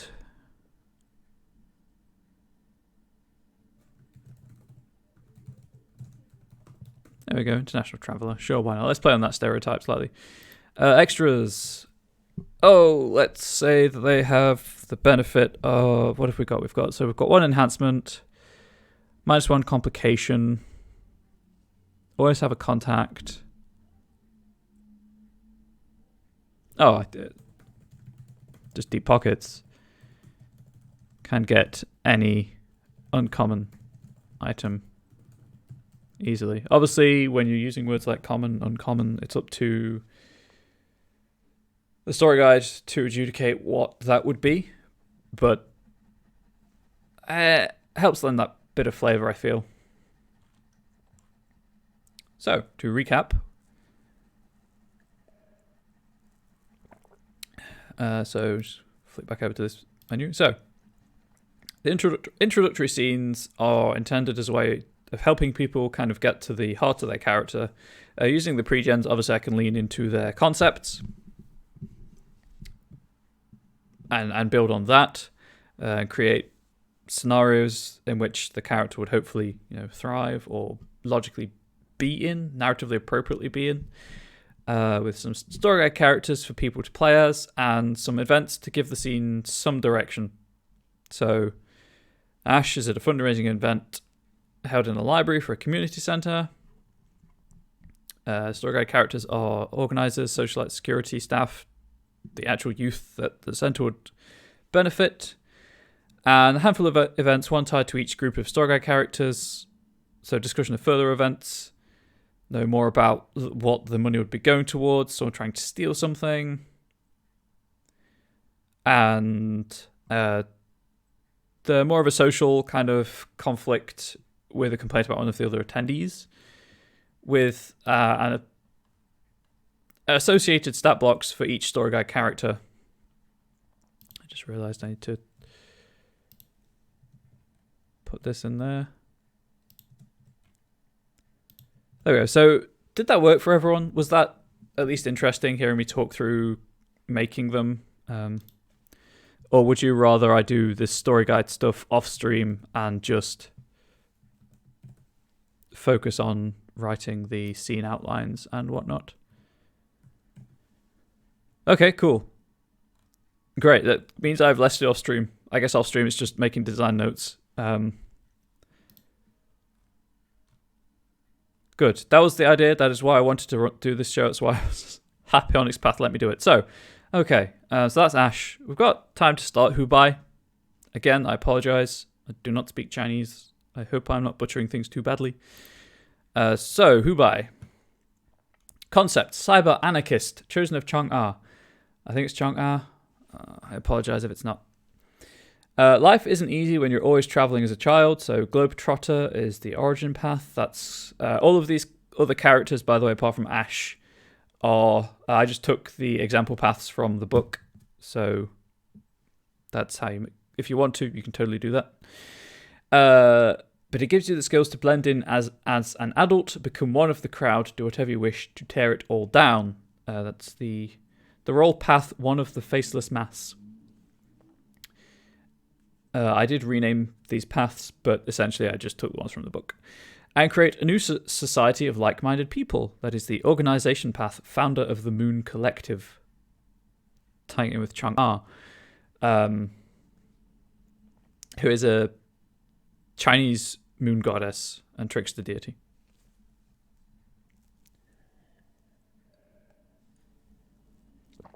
So...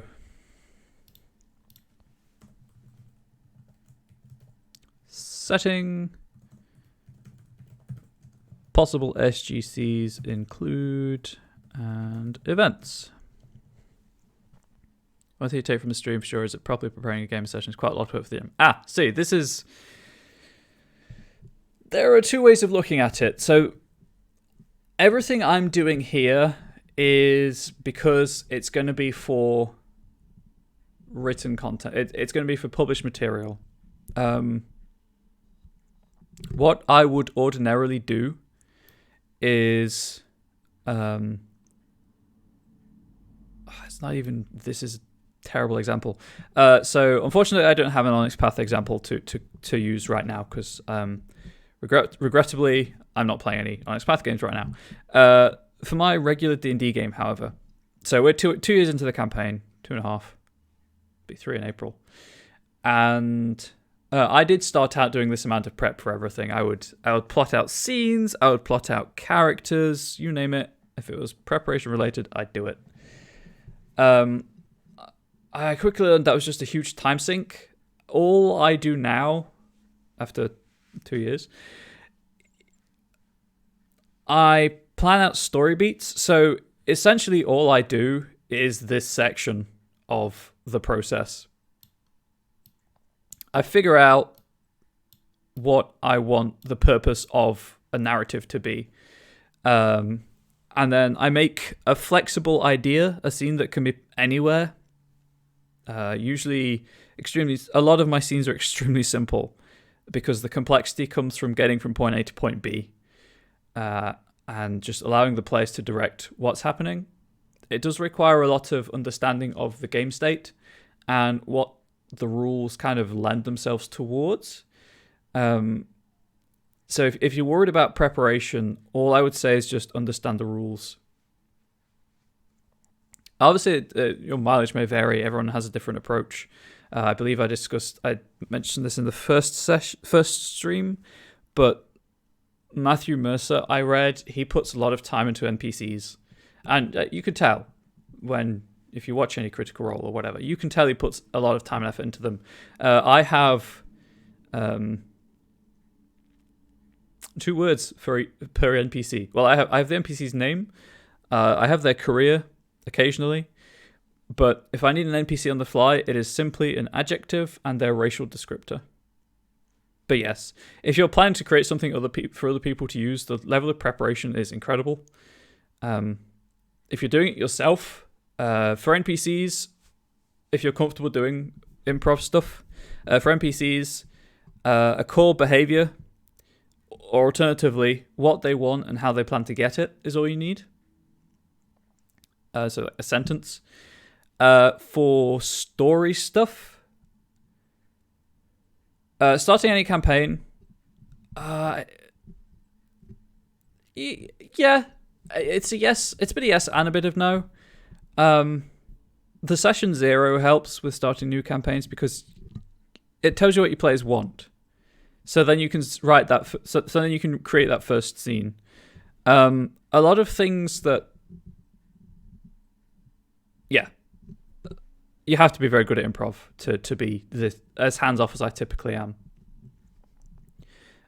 So if I were to find players for a show on Onyx Path, and I'm sure they'd be okay with it, because if I did it at this time slot, like, check the pre-roll, there's nothing on at this time of day.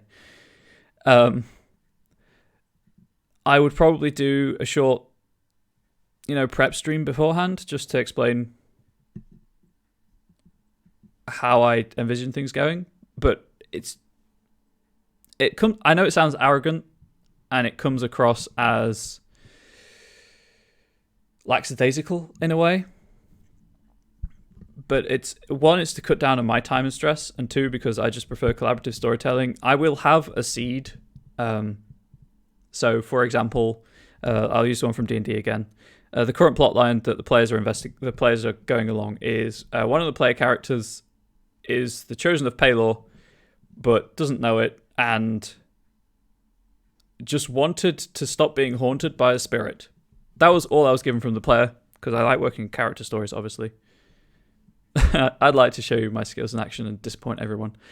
So that was everything I was given. I was given that storyline from the player and some locations from their background, from the background they gave me.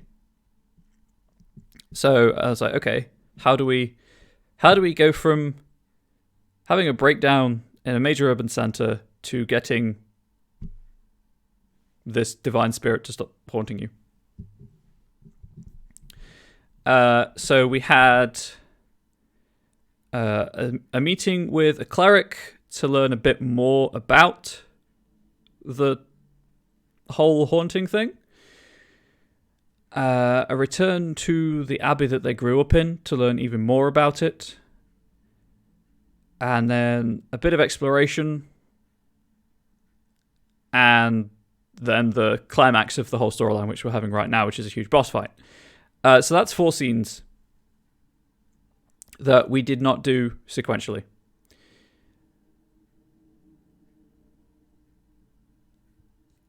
yes, it sounds like a lot of preparation, but those 4 scenes were essentially 2 conversations, exploration, which you can use random tables for, and fight.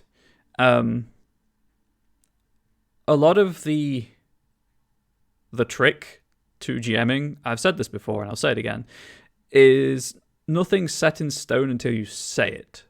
So until you confirm something, an aspect of a scene, a condition, a tilt, in Scion, and a part of the field, it's all in flux. You can do whatever you want with it. So you need those players to get from point A to point B quickly. Sure, point B is just move closer. As long as you're not using an actual real world map, obviously. If you're using fictional locations, it's a lot easier. But in games like Scion, if you're using real maps, then magic, if you need to. It's there. It exists. Train of thought. But because it is, my scenes do just boil down to conversation where this will be learned, conversation where this will be learned, travel, fight where this will happen, and then this will be learned. It does require a lot of confidence improving, a lot of trusting players to kind of roll with the punches, and no small amount of cheating. I don't mean fudging dice rolls. I mean just listening to what your players are hypothesizing and realizing that nothing that you created could ever be that good, but they don't need to know that.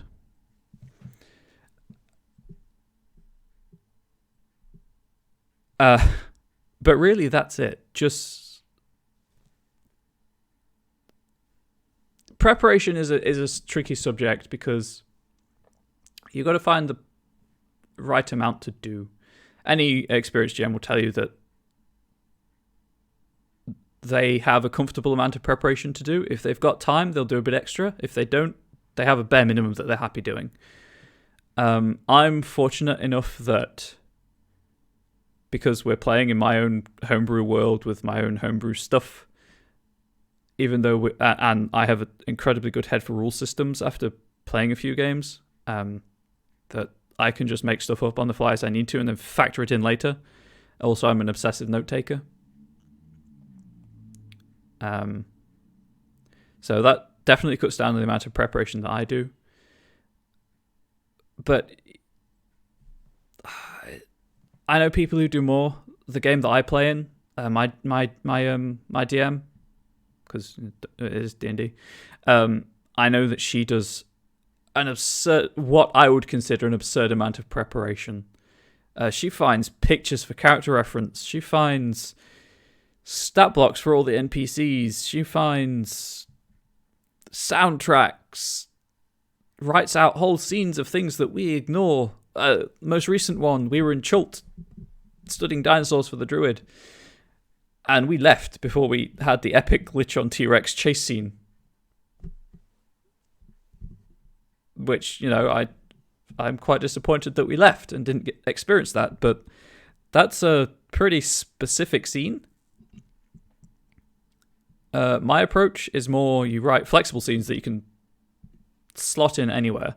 So because it is essentially just I boil the scene down to its bare minimum. So we'll use this as an example. It would be a short experience, 100%.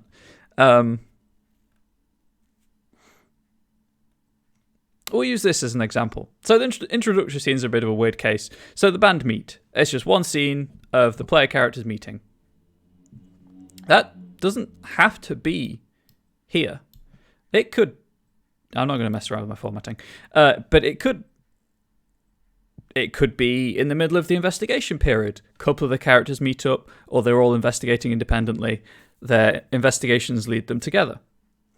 Or it could be the last scene before the finale. They could do the investigation separately, and then they could all meet up, realize that they're doing essentially the same thing, join forces, punch something into the ground, or what have you. It will not be as actually, I guess that this is it. This is, if I were to formalize my preparation, this would be it. I have a setting for a scene, I have possible characters in the scene, and I have something to happen in that scene. It wouldn't be suggested events. It would be, this will probably happen based on player actions. But this is essentially my scene outlines, just in a much more rigid, formalized manner. When I go to writing the actual thing, it will be in more detail, obviously, because this is, you can't write an entire chronicle like this. The scene takes place in this place and has these possible clues, and this thing might happen. That's not great. That's more of a...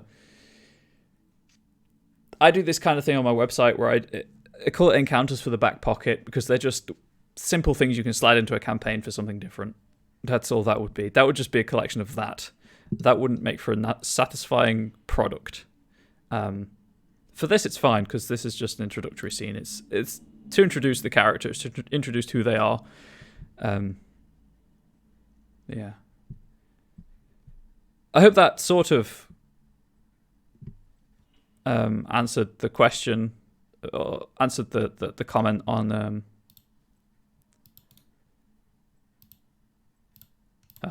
promotion. I hope that sort of answered the statement about preparation. And obviously, I know it comes across as arrogant, and I really don't want it to. I try not to be an arrogant person. This is what I've been doing. I've been running professional events for nearly a year now. I've been role-playing for 9.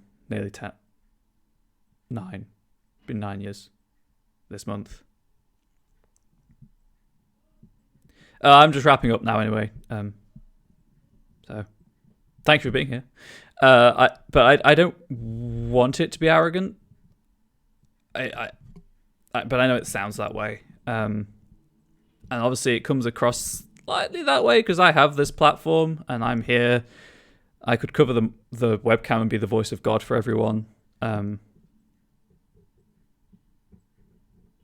really an influencer per se, but kind of it's that level of thing. Like, you're here presumably listening to me, absorbing what I'm saying, and whether or not it consciously impacts your preparation, it may or may not, who knows. But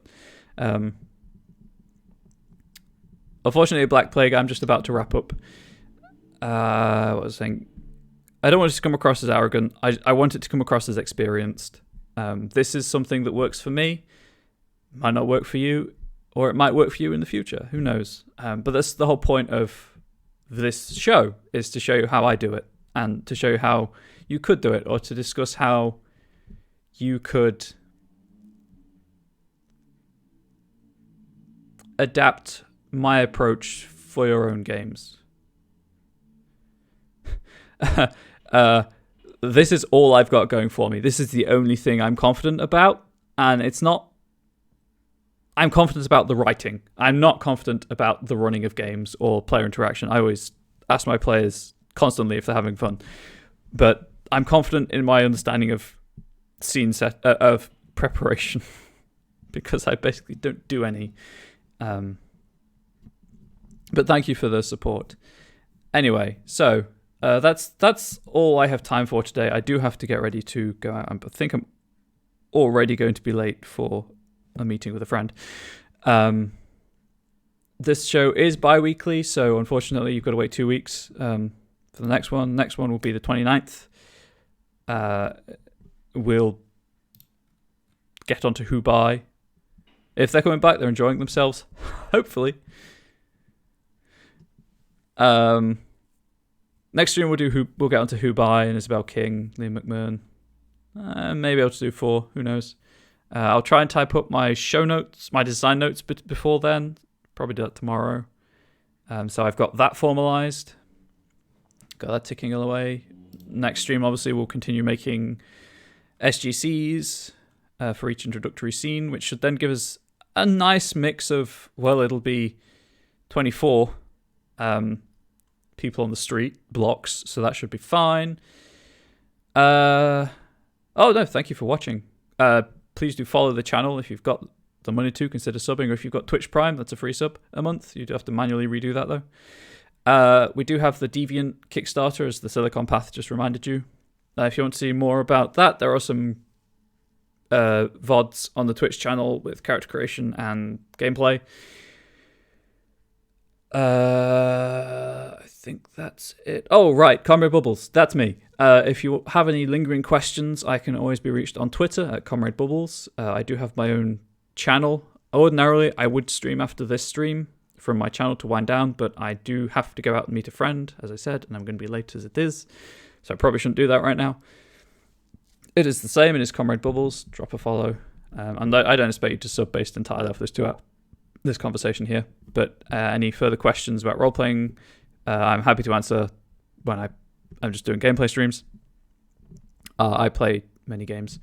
I also have a Discord. Also, speaking of Discord, there is an official Onyx Path Discord, the link to which is in the chat right now from Nightbot.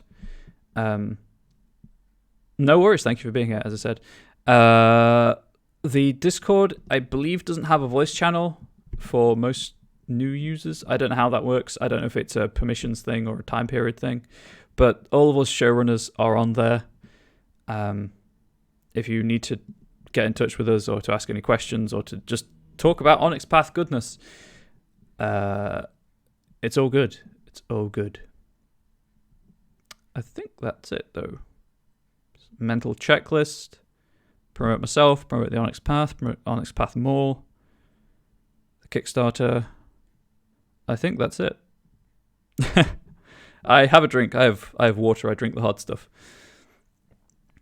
Yeah, I'm going to kick it back over to the, I guess, post-roll in this instance. But thank you for being here. Do appreciate it. The post-roll has all the information about the other shows we have. But thank you for being here. Hope you come back and have a good one.